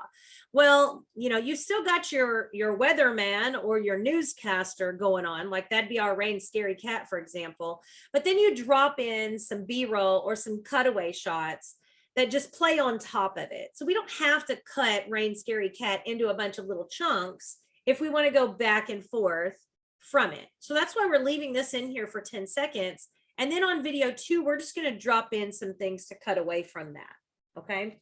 And that's kind of, especially with it, like I said, with interviews or news, that's the way that's going to go. So we're going to add some cutaways. We're on page I, or number 11, and on number 2. So we're going to locate cat window mauve. So the cat window one from earlier, the original one. Now, if you double click it, It is going to already have the in and the out points from the last time, which you can right click and clear, but as soon as you add more, it clears it anyway. So I don't usually worry about it. We just want a 1 second clip where here's his ears kind of perk up. Okay. So you're looking for like when his ears kind of are like, ooh, I just heard that. What's going on? Okay. So maybe from like 1 to 2, that might be a spot where his head kind of turns and his ears are kind of going. But we just need a 1 second. So I'm going to mark an in at about 1 and an out at about 2. Or I want 1 second. So yeah, an out at about 2. And this is just a little 1 second clip. Now, instead of creating a sub clip for this, we're just going to grab that one little clip. A lot of times for cutaways, when we've got one long one, we just add the in and out points and then pull it in. So we're going to drag the video only to the 18-second mark. So you might want to go ahead and queue up your timeline. So you're at 18 seconds, and I'm kind of big about just typing it in because it's easier. So I'm right at the 18-second mark. We only want the video though. So when you're dragging, don't pick him up from the head there from the source monitor, or you'll drag his sound too. We don't want any of the sound. We're just going to drag that little film strip icon below him in the source monitor and drag that in right to that 18 mark on V2.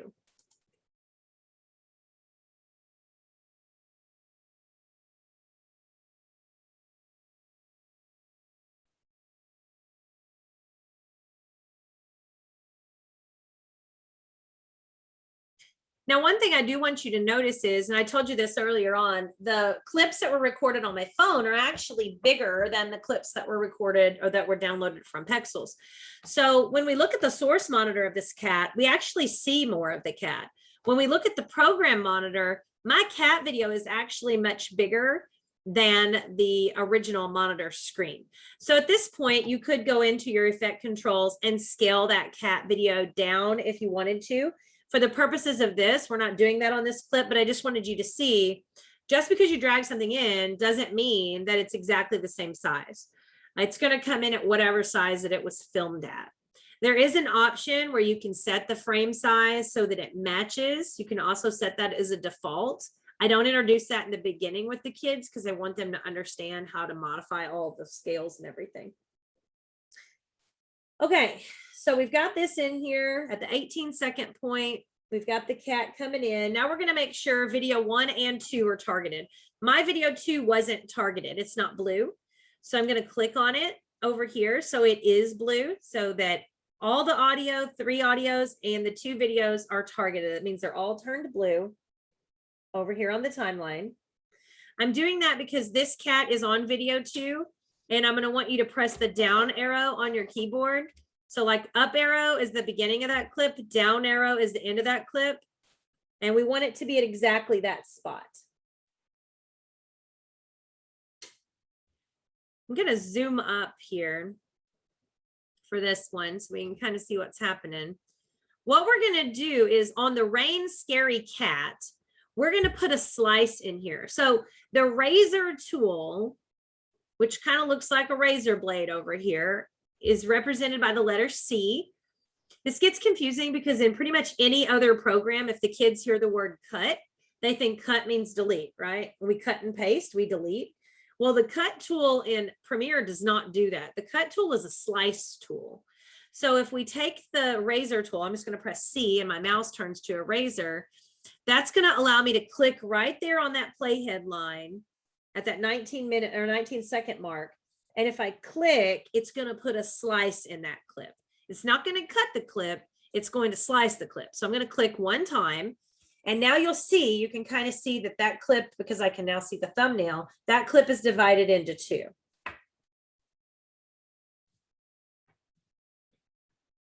Now what we're going to do, because this is all one long clip, is we're just going to kind of cheat and make it look like the camera changed a little bit for this second clip. So we're going to go back into, and I'm going to go back to my home tool, back to your selection tool. We're going to click on the new cat, this cat here, Rain Scary Cat, but the second part after the slice. Go into effect controls.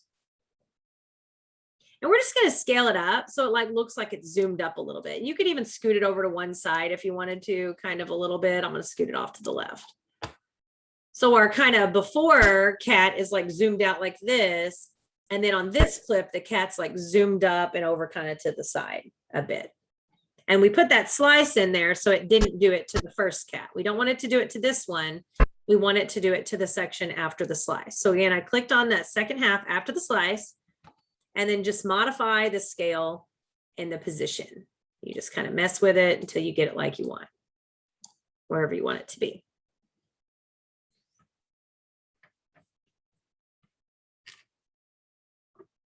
Again, you can also just double click out here on the program monitor and pick it up and scoot it. You can also resize it that same way. The problem with that is if you start to have like a bunch of things on top of a bunch of things, the kids accidentally click on the wrong thing and then they're scaling and rotating and moving the wrong lines. So I try to not use that too much unless I'm locking stuff.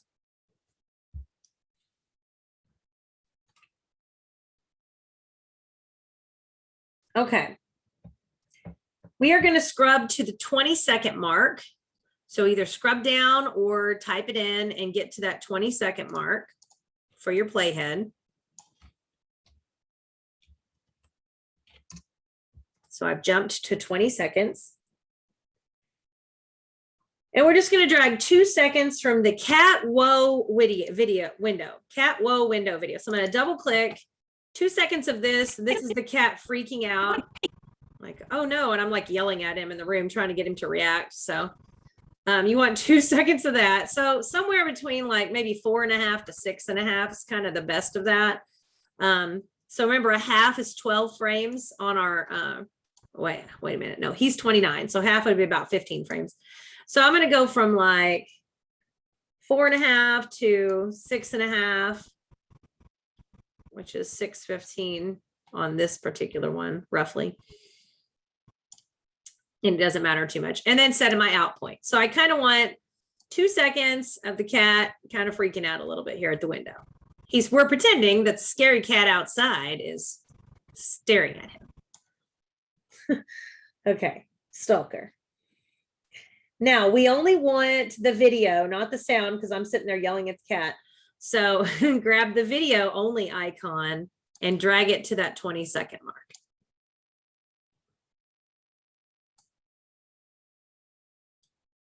And then again, this one is kind of big. So if you really want to appreciate his ears, you know, be sure you're clicked up there on him, double click that if you want. You can go ahead and scale him down so you can actually see him better in that program monitor.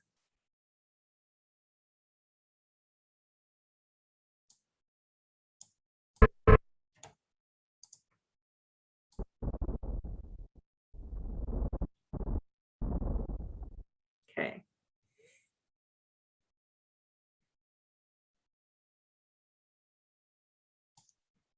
All right, one more time. We're going to scrub to 23 seconds. So we let that other cat go back in there one more time. And then we're going to have another reaction shot from the little cat.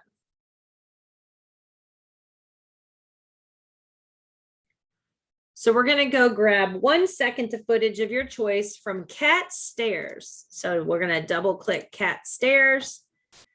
Go find 1 second of him kind of freaking out and running away. Oh, he's meowing too.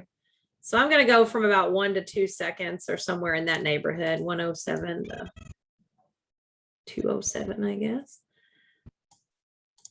So there's my 1 second for that one. Video only again, unless you really want the cat to meow. Again, we're on video 2 here, up above. Now, in this case, under 6B of your handout on I, we are going to right click this clip and scale it or set it. There's 2 choices, scale to frame size and set to frame size. I use set. The reason I use set is because right here, when you use set to frame size, and I don't know why the terminology is this way because it's so backwards. When you choose set to frame size, it makes your picture fit the frame. And what it does is it automatically sets a percentage of scale. See why I'm saying that's confused? Not the one that says scale to frame size. The one that says scale to frame size will make your video fit the frame, but then we'll leave this at 100. I don't know why. The scale one does that. So we're right clicking and choosing set to frame size, because set to frame size automatically changes the scale number. Again, no idea why that works that way, but that's the way it does. And now on this one, we can actually see the whole thing of the cat. Otherwise, if we don't set that one to frame size, he's going to get cut off up there because it's going to be zoomed up too close. So he's kind of running away there. Again, 6B, it's right click set to frame size, and then it scales it down.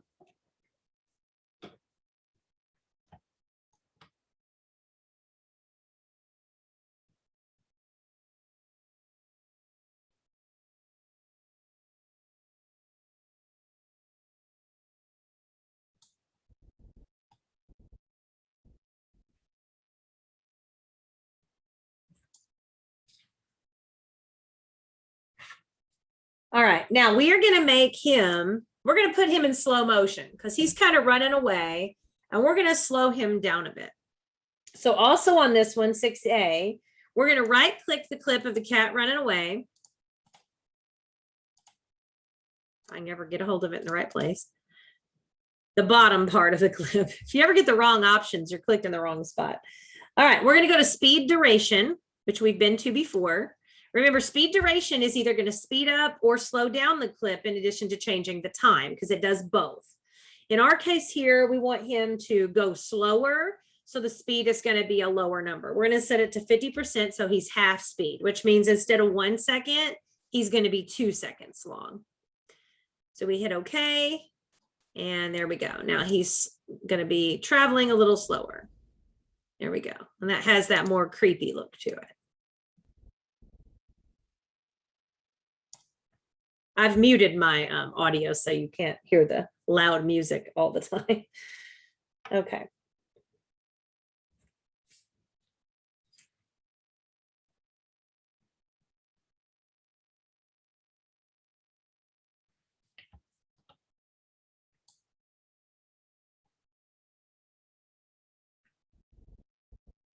All right, and then let's go ahead and just pull in the edge of the Rain Scary Cat so that this all ends at the same time, so that we end with the cat on the stairs. So just pull the edge in so those are clipped to each other. So we basically end around 25.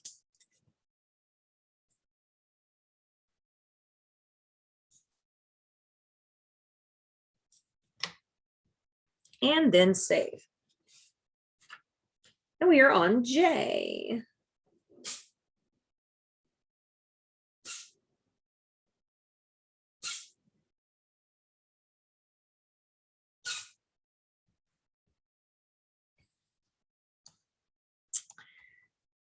All right, we're going to do kind of a cool ghosting effect. So we're going to have basically a clip with another clip on top of it that's the same clip. One of the clips is going to be see-through and slowed down, which gives us kind of a ghosting effect. So kind of like the poor man's special effect here. So we are on J, page 12, 1, position after the cat on the stairs, and let's continue adding 2 clips. So we're going to locate mean cat window. So far we've had the cat out on the perch. Now we're going to go use the mean cat window. So where he's standing at the window of the door. So, you know, the cat ran away from his little window when the guy was at the perch. So now the mean cat has decided to come to the door looking for it. And we're just going to mark an out point for 3 seconds. So we have a 3-second clip. And we're going to drag it to around 26. So you're going to go ahead and scrub ahead to 26. So you're ready to pop it in there. And then again, 3 seconds. So I'm just going to mark an out point of 3 seconds. And this cat meows at the beginning. We do want the meows in there because that's for nice, good effect here. So out point of 3 seconds. So we have 3 seconds, the first 3 seconds of the cat at the window. Now, the cat doesn't actually meow. We're going to add the meow sound effects in because the stock footage didn't have any audio. But we're going to add some meowing in here. So I've got my 3 seconds and we're going to line that up on at the 26. Now, again, depending on how long everybody's is, like mine this time ended really nicely at 25 cleanly. So I'm going to have a little bit of a gap here. So you could choose to go ahead and back this up. For the purposes of keeping the numbers the same, I'm not going to back it up. I'm going to start at 26, but I have in the instructions roughly 26. So yours probably could be at like 25 or 25 and a half right here. Not a big deal. You know, there's just going to be a little bit of black cut out here, and then this cat's going to come in here to attack. So I'm okay with that, but you could scoot it backwards if you didn't want to be right at that 26. For the purposes of time and lining up, I'm going to leave it alone. All right, so we're going to line up the meow wave sound effect to the meowing moments. So we've got to find when this cat opens its mouth to make a meow sound. And it does one like right from the beginning. So if you go back to your project panel on the left, you're going to find a meow sound. And we're just going to drag it in. We're going to put it on audio 2, right there where that clip starts. Then you're going to take your playhead and scoot it up. It's such a loud meow. You're going to take your playhead and scoot it over to where right when he starts to open his mouth again. Now you could drag it in again, or like most programs by Adobe, you can hold down Alt and drag the one that's already out there and just make a copy and slide it over, which is what I do for these types of things.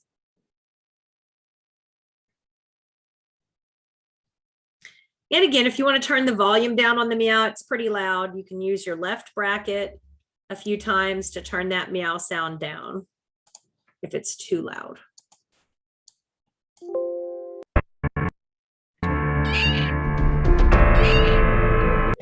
There we go.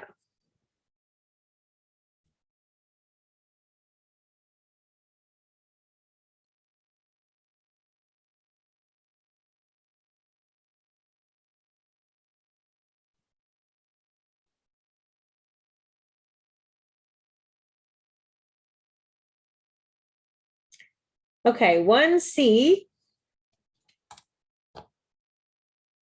Back in your project panel, we're going to find cat meow door. I know that it sounds like I probably terrorized my cat, but he's always afraid of everything. This cat runs around the house meowing all the time. So we're going to double click it again to pre-edit in the source monitor. Again, we're going to do about 3 to 6 seconds. So we want a 3-second clip. And I want him when he's meowing, and he meows right after the 3-second mark. So we'll mark in at 3, out at roughly 6. He's always rubbing himself on everything too. Okay, so there he is. Now this time we do want the audio, and you'll notice that he's not near as loud as all these sound effects audios are going to be. So we're going to have to make some adjustments there. So we'll drag this down to video 1. So it happens right after the other one.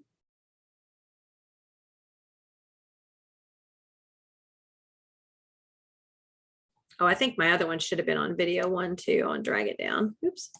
Okay.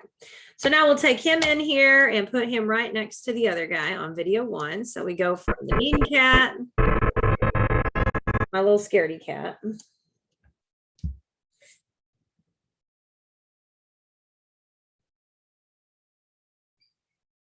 And again, if you wanted to have a zoomed out version of this a little bit more, all you have to do is double click up in the program monitor, and you can just pull in from the sides a bit. So if you wanted it to be zoomed out more, you could. And his meow is not near as loud, so I'm going to have to increase the level on it. So I'll hit that right bracket several times and then kind of play with it to see. There we go. Now he's good and loud.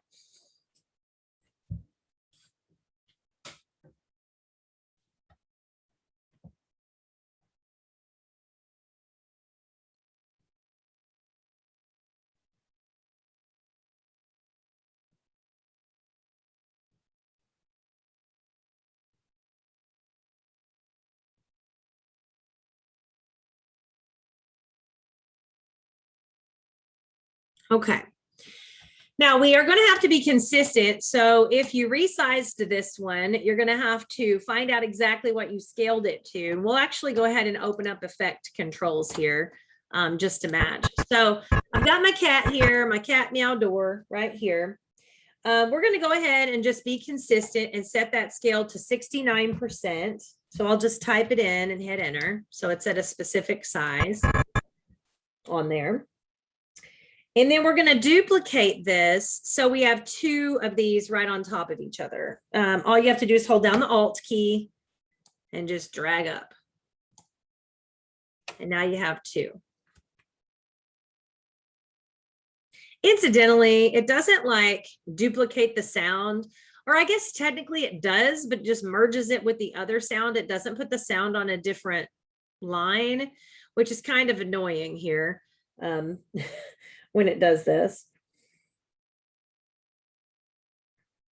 We don't want the sound to be connected to the top clip, and it probably is. So if you notice now, once I've duplicated it, see how I don't know if you can see that, I'll zoom out. See how when I click on it, my top cat meow and then the sound for the cat meow are connected. But if I click in the middle on the lower cat meow, it's not connected. Well, I actually need the meow to be connected to the lower one. So it's connected to the wrong one. So we're going to have to unlink and then link it back to the proper ones. So to unlink sound, which is also something that's common. A lot of times the kids insert something and later they're like, oh, I don't want that sound there. To get rid of a sound, you would right click and unlink. Now, while you're still clicked on it, it looks like it's all linked. But if you click off of it and then click on it, then like now I could technically like delete this sound if I wanted to, but I don't. But what I do want to do is link the bottom cat meow to that sound. So I'm going to hold down Shift and select these two and right click and link those two. Okay, so I unlinked the top cat meow from the sound, clicked off of it, clicked on the lower cat meow and the sound with Shift, and then linked those two. Because we're going to slow down the top clip to create the ghosting effect, and I still need the meow to happen when he opens his mouth. So I don't want it to be in the wrong place.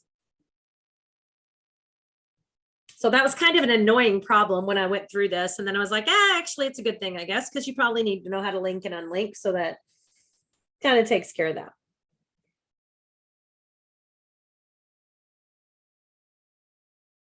All right, we're on 2D on the duplicate copy. So the cat that's on the top.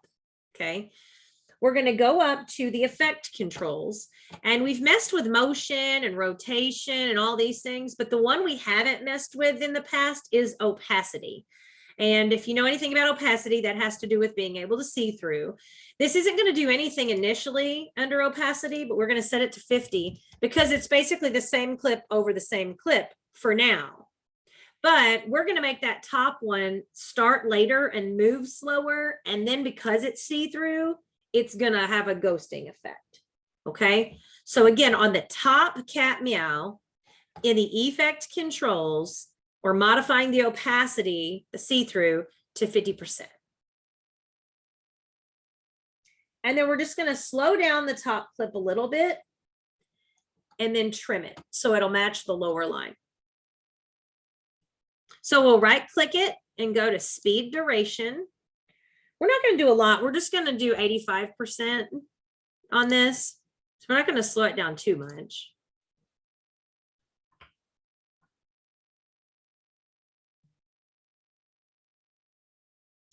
And then we're going to trim it. So we want to trim the back half off so it ends at the same time as the other one. So just pull it in.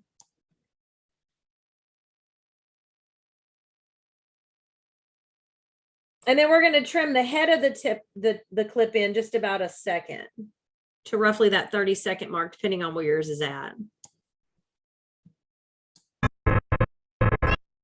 So what happens is as your cat starts to move, you should notice that when it hits that second clip, you're going to see a duplication right here. See how my ear duplicates? Because that second one, whenever it hits that second clip that's see-through, we slowed it down. So it's just going to be a couple frames off from the other one. And then as we play it, it's a ghosting effect. Like he's kind of having an out-of-body experience, right? Kind of thing. So that's the kind of dazed ghosting effect there. I thought that was kind of a fun little touch.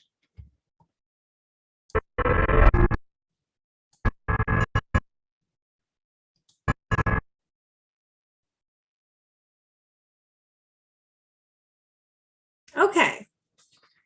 Last little part here, and then we'll add the text at the end. So we got about 15 minutes left. I think we'll be pretty close here on time. All right, we've got that going on. We got our ghosting effect. I'll pause there for a second. Everybody okay? Anybody have any questions or need me to explain anything? Is this all making sense so far? We doing okay? Okay.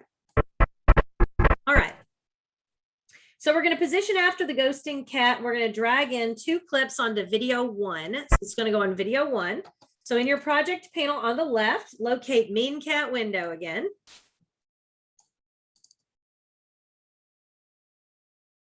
And we just want a 1-second clip, that first meow, that very first meow. So we just want that part again. It's that 1 second. We're going to drag it in there right next to the cat meow door.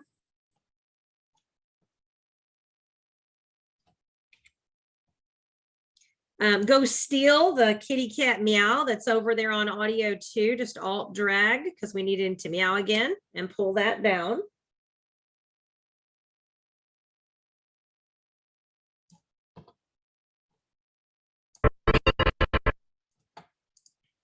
And then we want to scale him up so he's zoomed up a little bit. And again, you can double click on the program monitor and just pull out, or go to effect controls. Be sure you're clicked on that cat video, and then you can scale him up like that so he's a little more imposing. So the first cat, we got him zoomed out. The second cat, he's zoomed closer.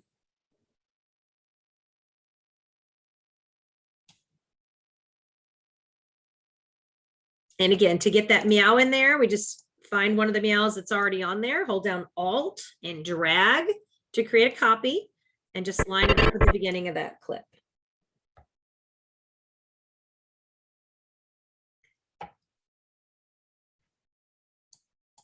All right, then we're going to locate cat close up.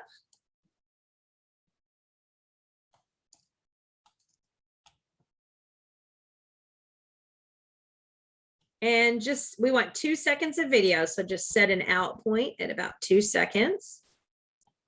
So he can look all innocent and sad. And we'll drag both the video and audio. Remember to drag both, just point to the little cat and drag him in there. If we only wanted video, we drag the video icon. If we wanted audio, we drag the audio icon. If we want the whole video, we drag the cat itself. So we would point to his picture, little kitty up here, and drag him into video 1.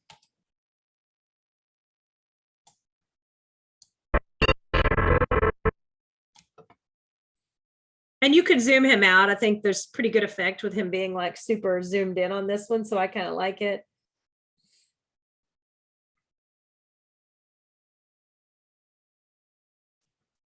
And then we're going to use a preset on the end of him. So he just kind of blurs out like he's over it. And now he's just going to passing out. I don't know. So we're just fast blurring out. So under presets, there are some blurs, or you can type in the preset box, fast blur out, but it is under presets and blurs. The blur out is an out thing. So you put it at the end of the clip, or the tail of the clip, as we call it. So I'm going to click and drag fast blur out to the end of the clip. And if you scrub, you'll see at the end, it just kind of all blurs out. Very end, it'll just all kind of blur out.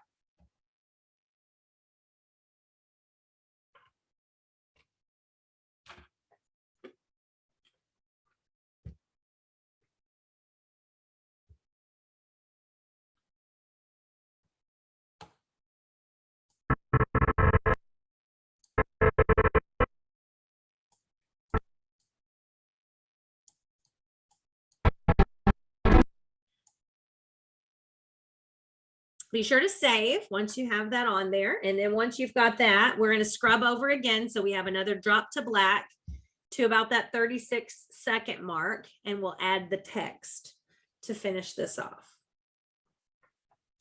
So we'll be on page L or 14.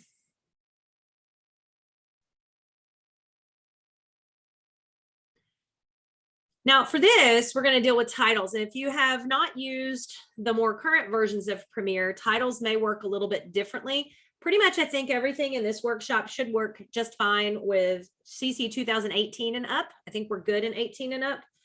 But lower versions down, this had a big revamp several versions ago. So at the top, we have the graphics panel, which is what I like to work in when I'm dealing with titles. It moves the buttons around. So like right next to my program monitor, my tools are now up there instead of at the bottom. You can create text now in Premiere by just clicking the type tool and then just clicking out here in the black space and typing it. You can do it that way. And just like we've been doing today, you can rotate it and make it bigger and smaller and all of that stuff using the effects controls panel. So like all of that can be done in there. If you liked the old titler of old Premiere, you'd have to go to File, New, and Legacy Title to use the old title templates. They're not even available in the new version in an easy to find way. You actually have to go to File, New, and Legacy Title to get to the old ones. So I've kind of cut myself off from the old ways and tried to embrace this essential graphics panel. It comes with quite a few of the built-in templates that you can use, a lot that are kind of made for movies. See like angled credits and amazing zooms and lower thirds and like your credits you would see at a movie theater, image captions and all that. So we're going to, at that 36-second on the timeline, in the Essentials Graphics tab, we're going to find the one called Angled Title. Angled Title. And that will be under the My Templates, like it should just automatically be in there under Browse. If you're on Edit, you won't see anything, but it should come straight up to this. So Angled Title. And to use these, you just drag them into the playhead spot. So I would just click and drag it straight into that playhead spot. So I'm going to drag it into video 1. Right there. It's going to take a minute. And you can see it has like a fancy effect. I'm going to mute my sound again for you so your ears aren't blowing out. So it has a fancy effect, kind of makes it kind of blur in there. And then you can see it says your title here. Now there's a bunch of stuff happening on effect controls behind the behind the curtain, if you will, here. So we won't mess with any of that. But once we drag that in there, the Essential Graphics panel will show all the things that are happening. So the Essentials Graphics panel here will be Alpha Glow, turn off for easier text editing, Mosaic, your title here. So like here's all the things that are happening in that title template. So again, from Browse, I took Angled Title, I drug it into that 36 mark. So I drug Angled Title into that 36 mark. And then if I switch to Edit now that I'm on the title, if I click on the title, you can see all the different things that are happening. So like if I wanted to change the font or whatever, that's all under Edit. So this is kind of hidden a bit in this the newer versions if you haven't used it much. To change the title words, all you have to do is come up here and just double click in here and you can change the title. So Frady Cat or whatever you would want to call it, you would just type that in there by just double clicking and doing it from the window. Like so. And it is automatically, any still images or titles come in automatically at about 5 seconds. 5 seconds is a tad bit long on this one, so we'll chop it off at about the 40-second mark so that it's only about 4 seconds. You just pull the edge in and it should adjust.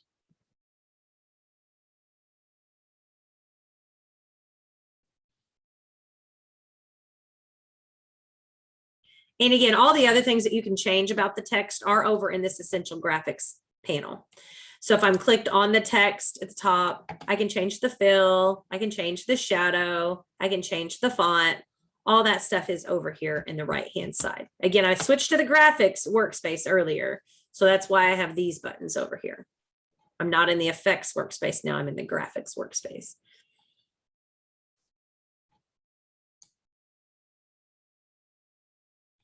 And notice again, this was kind of special effects, so it turned red.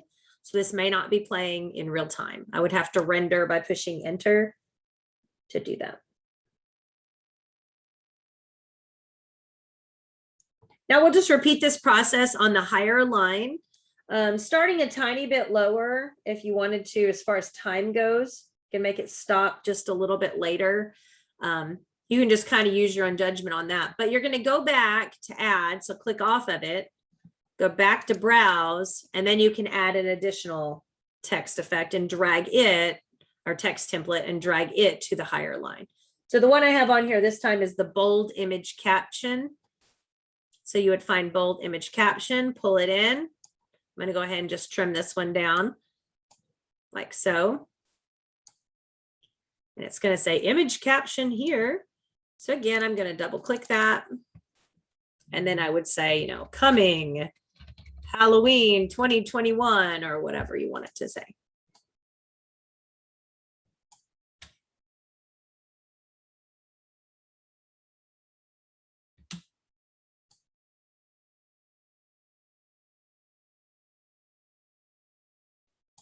And again, to double click, you just double click up in here to be able to change the words.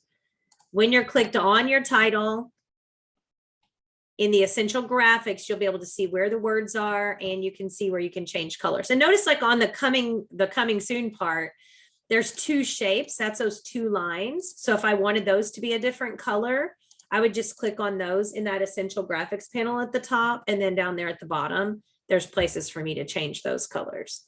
So if I didn't like that white, I could come down here and make it, some red or whatever color, that I wanted that to be. And then those would be a different color.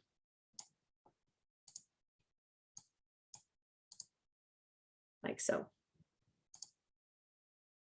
So that's all edited in that essential graphics panel. And you have to be clicked on the title and on to edit to be able to see that.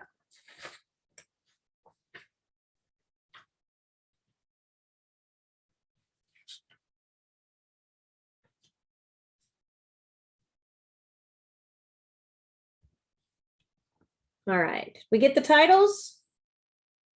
Questions on that? And I did test this in 2018 and in 2021 to make sure that all these panels were in the same spot. So it should all look the same. All right, this is mostly complete. Our main thing here is our music is way too long. So you're going to zoom out so you can see the end of the music. You want to get to the end of your title. Remember, you can press the down arrow to get to the end of stuff. So if I'm clicked on the line down and up, take me between clips. You want to be at the end of everything. And then just drag your sound, the long sound thing, into your playhead when you're at the end of everything, like so. You can also cut the razor, or cut it with the razor, which is, I think, what I have in the instructions, but you don't have to cut it. You can just simply drag in the edge.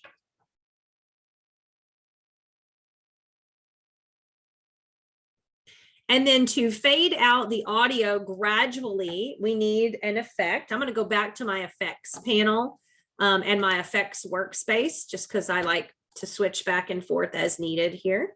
The one that works best for audio, they're under audio transitions and constant. There's constant gain and constant power.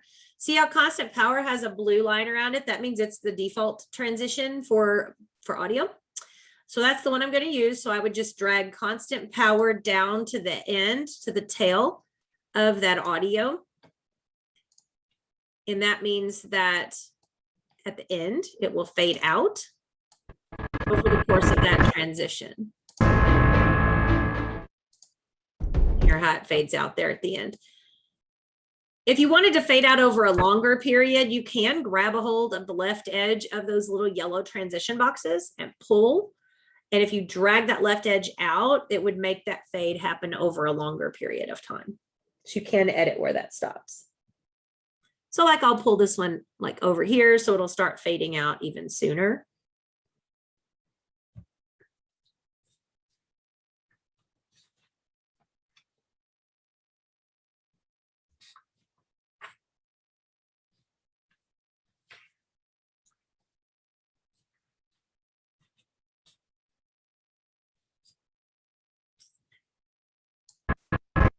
All right, so at this point, we basically have it all finished. The one last thing that, depending on what I'm doing, I like to mess with is adding an adjustment layer over the top of everything. Like if you did my Photoshop workshop this summer, we added a camera raw filter to the end of the whole project at the end to just kind of make the whole project look like it goes together. Well, that's sort of what this process would do also. But an adjustment layer is really handy because let's say that you were doing a video where like you have 12 clips in a row and all 12 of them need to be in black and white. Well, you don't want to have to drag that monochrome thing in there 12 times, right? And you could nest them all into one clip and then drag the monochrome in there, or you can add an adjustment layer. That adjustment layer gets to go on top of everything or wherever you want it to be. In our case, it's going to go over the video, but not over the text parts. So we're going to create an adjustment layer. So we're on page N. We're going to go to File, New Adjustment Layer.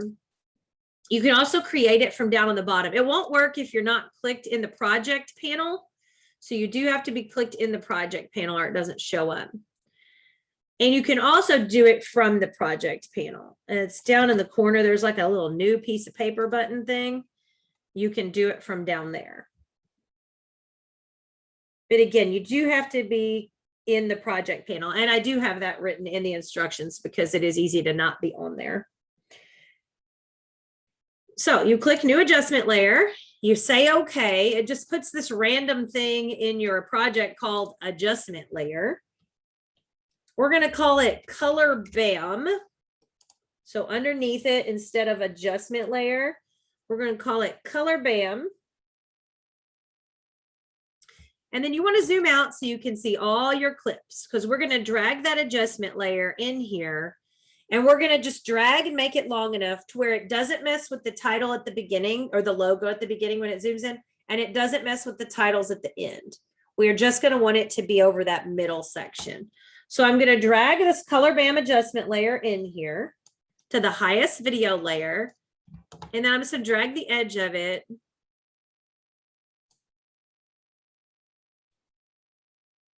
like so. So it basically goes all the way across, but not over my text parts and not over the logo at the beginning. I don't want it to mess with the logo and I don't want it to mess with the text at the end. So the Color BAM just goes over everything else. Now, right now it does nothing. An adjustment layer is simply a placeholder layer. You have to drag stuff into the adjustment layer. And then basically it just does it above everything. So it affects everything that's below it. Okay. So we're going to use Lumetri Color, which is one of these panels over here on the right. So we've been using the effects panel all the time. Essential Graphics, Essential Sound, Lumetri Color is the one that we're messing with. And I did draw arrows on page 16 on N under number 5 to make sure you're in the right spot. So you're looking at your panels, you're making sure you're on the Lumetri Color panel. And then where it says source, mine says woman video, but that's not what I want it to be. I need it to be the adjustment layer. So I'm going to click on it and make sure I'm clicked on that Color BAM adjustment layer. So when it says source, it says Color BAM. You got to make sure you're clicked on your adjustment layer when you do this.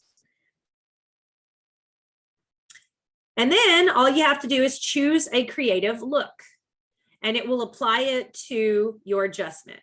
So if you go down here, some of the example ones, any of the ones that say like HDR, those usually have some kind of interesting effects to them. But you could just choose any of them and kind of see what they do. So like if I do the bleach HDR, it kind of changed the color, like the way the colors looked on the whole thing. Or you can choose, you know, different ones. You just try different ones, but make sure you're always clicked on your adjustment layer when you're making those changes. You don't want to be clicked on any of your clips. And it just kind of changes the overall color look. Like there's a gold tobacco and there's a matrix green, and you've kind of got adjustments that will do all kinds of different things. There's some that would do black, you know, a black and white kind of adjustment. And there's all kinds of other stuff too. You can go down and like mess with curves. Like if you're familiar with curves from Photoshop, if you wanted to do a vignette effect that went over the whole thing, like you could do any of that. So anyway, choose any of those. If for some reason you changed your mind, you would just click on the adjustment layer and go back to effect controls and just get rid of whatever you added on for Lumetri color. You just reset it. That's pretty much it. So that made all of the colors a little more vivid, brighter, more contrast to that. So again, if you were making like a whole video black and white, adding the adjustment layer at the end and then just hitting it with one of those filters is kind of the easiest way to do it.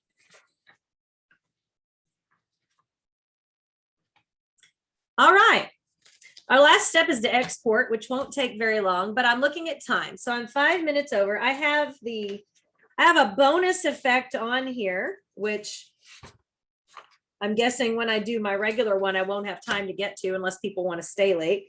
I'll show you guys the bonus effect. And then the last final thing is just rendering and exporting the finished document. So I'll show you the stutter effect. You can just watch me or you can do it if you want to, but this is letter O, page 17. So I provided in the folder for you some basically transitions, which were free. They were downloaded free. And in the folder that I shared with you, the Google folder, all the acknowledgements for where stuff came from is in there, by the way. So I'm going to show you how to take a transition or preset or whatever that you find somewhere else. So if you go to my presets up here, I have one called Film Crux Transitions Volume 1. You don't have that because you haven't installed that. And so that's the one that's going to be in that folder that you would add in. So to put that in, you can import presets, and there's cool websites all over where you can import presets to use. So you click the 3 lines, you go to import presets, and then you would go to that folder I gave you. It's the only preset folder, or preset file that's in there, Film Crux Transitions, and you hit open. I'm not going to do it, or I would have 2 of them in every one of these, and I don't want to do that. But then after you do that, under presets, you're going to have Film Crux Transitions, and then you're going to have a whole list of transitions. The thing to note about transitions is that some transitions, well, depending on where you get them from, they all work different ways. This specific one works this way. So I can't say that if you went and downloaded another transition from online that it would work the same way. You have to read the documentation that comes with it. With this one, they make it pretty easy. You use them on an adjustment layer, which is why I like this one to use in class, because the kids get some more experience with adjustment layers. And 2, it tells you where you need to put the transition. So if you notice on mine, like it says glitch 1 says 1 frame before, 1 frame after. So I need a 2-frame adjustment layer to use glitch 1. Or for bounce warp in, it says start 3 frames before cut. So I know I need a 3-frame adjustment layer. And when I drag it in, I need to drag it right at the end of a clip, like right before the cut of the clip to the next clip. So that's how those instructions work. So this is the kind of thing, if you had your students do, I would just let them completely play around with these, with the different options at some point, just to kind of see how they work. Okay. So once you've expanded the presets, the one that I have the example is the stutter effect. So again, I would create another adjustment layer. So I'm going to come down here to create a new adjustment layer. I'm going to hit OK. It's going to call it adjustment layer again, just like the other one did. And I'm going to double click it and name it stutter. So I know this is going to be my stutter one. And I can go ahead and preset this adjustment layer to be the right length. So you know how I said, one of those says it's 3 frames. I can go ahead and make the adjustment layer 3 frames long. So I don't have to worry about like changing the length. You just basically right click it, go to speed duration and type 3 and hit enter, or 0.3 would be frames also, and hit enter. And it's going to be a very short adjustment layer. So 3 or 0.3, either one will make it 3 frames. When you point to it, as long as 3 is the very last number in the time code, then it's 3 frames. All right, now you have to zoom up like crazy close. Let me figure out where I said to put this. So we're dragging to where the mean cat leads to the mean meow door.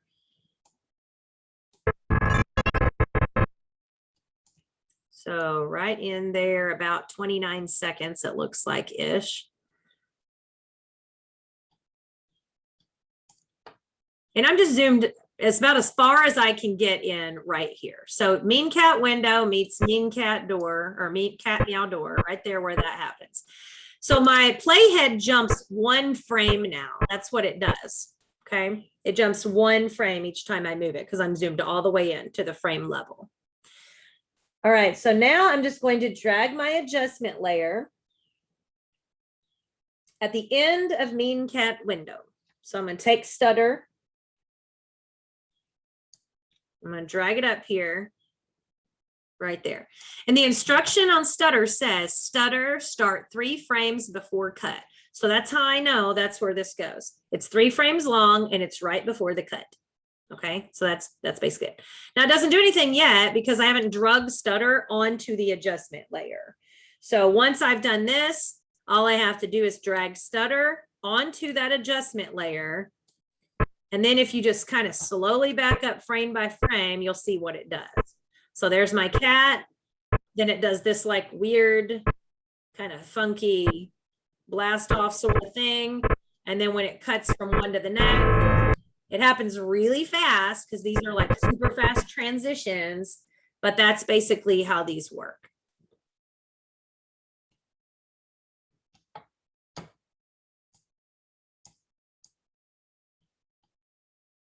So, you know, I could do, let's say at the end of this other one here, the longest one they have in here is this zoom spin, which is 7 frames before the cut. So let me try, I'll make another one here as an example.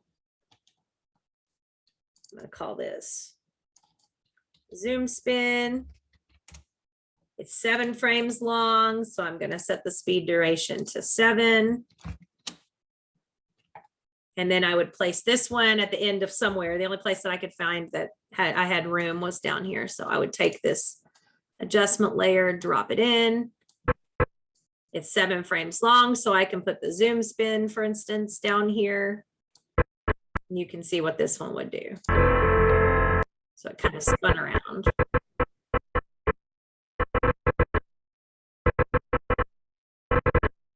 And that's basically how those all work.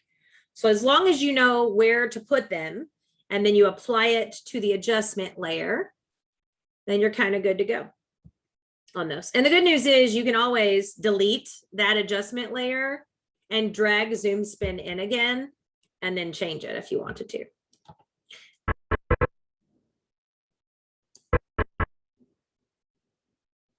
And there's another one. I like the glitch one. The glitch one is kind of cool, like a bounce.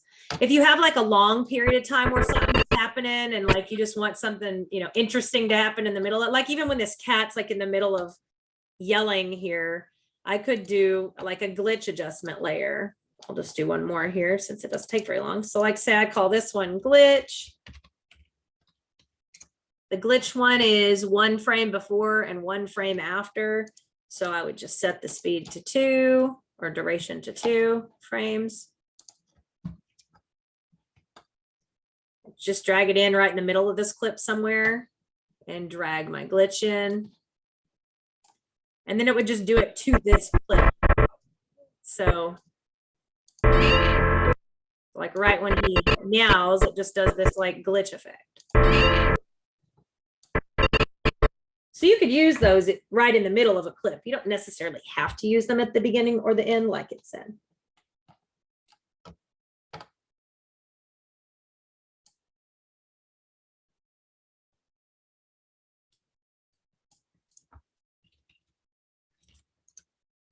Okay, that's those. That was the bonus part. So sorry to take an extra 10 minutes of your time for the bonus part, but I wanted to at least get that one in there.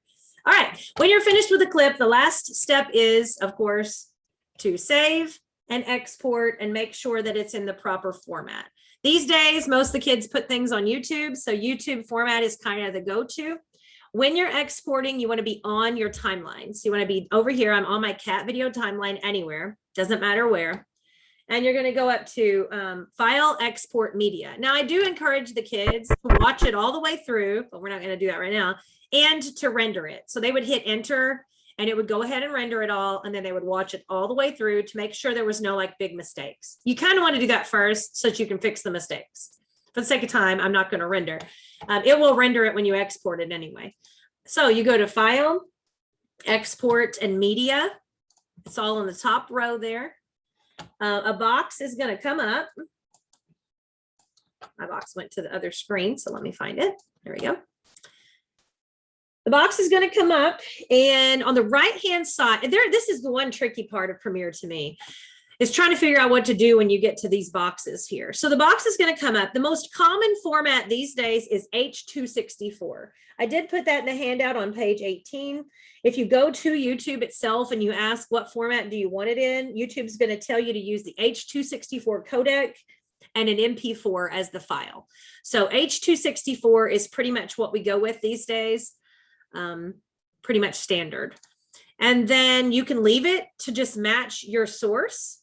Or if you know you're going to YouTube, you can set the preset down at the bottom to whatever YouTube format you wanted to put it out at. So if you wanted to put it out at 720p or 1080p, if your document is that big, or 4K, if you really did a huge one, you can choose any preset. I'm just going to choose 720. You can choose any preset. The weird part right here is how do you know what you called it and where it goes? And that's this little part right here where it says output name. I don't know why they had to make that so hard to find, but there's little blue words that say output name, and then that's the name of my video. So if I don't do anything right now, if I point my mouse to this, it tells you it's going to put it in the desktop cat video. It's going to call it cat video, which is not where I want this one to go today. So to change that, you click on it. Like, why is there not a browse button right there? I don't know. You know what I mean? So then I'm going to go out to my desktop and find my folder for today for my Frady Cat demo August 1. And then of course you would name it. So yeah, it doesn't have a browse box right there. I think that's just weird. I'd make my kids name everything with the word finished at the beginning of it. It's just my standard thing. Finished Frady Cat video or whatever you want to call it. But when they hit save, then the last thing you do is just hit the export button. And then it's going to take the time and it's going to scroll through, and it depends on how much you've rendered and how long your video is as to how long this takes. I've been teaching Premiere for a long time. So like there were days when I would have to like leave my room and come back the next day in the morning to get my exported video. But things are a lot faster. I do try to keep my student projects between like 30 seconds and 2 minutes, because usually they can find the time at the end of a class period to export something that's that long. But if you have really long projects, like 30 minutes, your kids may be sitting there for a pretty long time waiting on the export. This finished pretty quickly. The reason we export is so the file will run outside of Premiere. Otherwise, we could only watch it in Premiere. So now you should have an MP4 file. The nice thing about MP4s are they're really not very big. This is a 56 megabyte file. That's not huge for a 40-second video. And then if you double clicked it, it would open and play in whatever your media player is. You should have your finished video.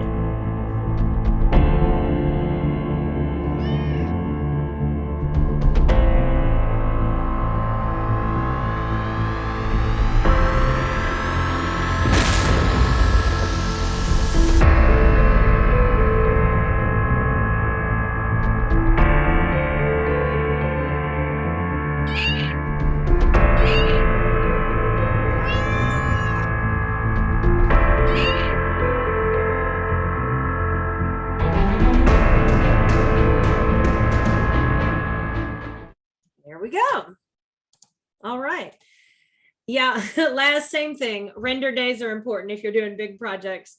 And there are some times where I actually tell the kids to come in at the end of the school day and just go ahead and set the export. And then I just let them run after they leave school that day. And then that next morning I log everybody off. Because some projects do take a really long time. Or you're right, you have to have a render day and you do something else on that day. So, all right. Well, I think that got us through everything. Thoughts? Questions, concerns? Do you think this is a good introduction? Did I cover enough things? Do you feel like it gives you a starting point, but also enough stuff that you don't feel like it's so super basic and boring?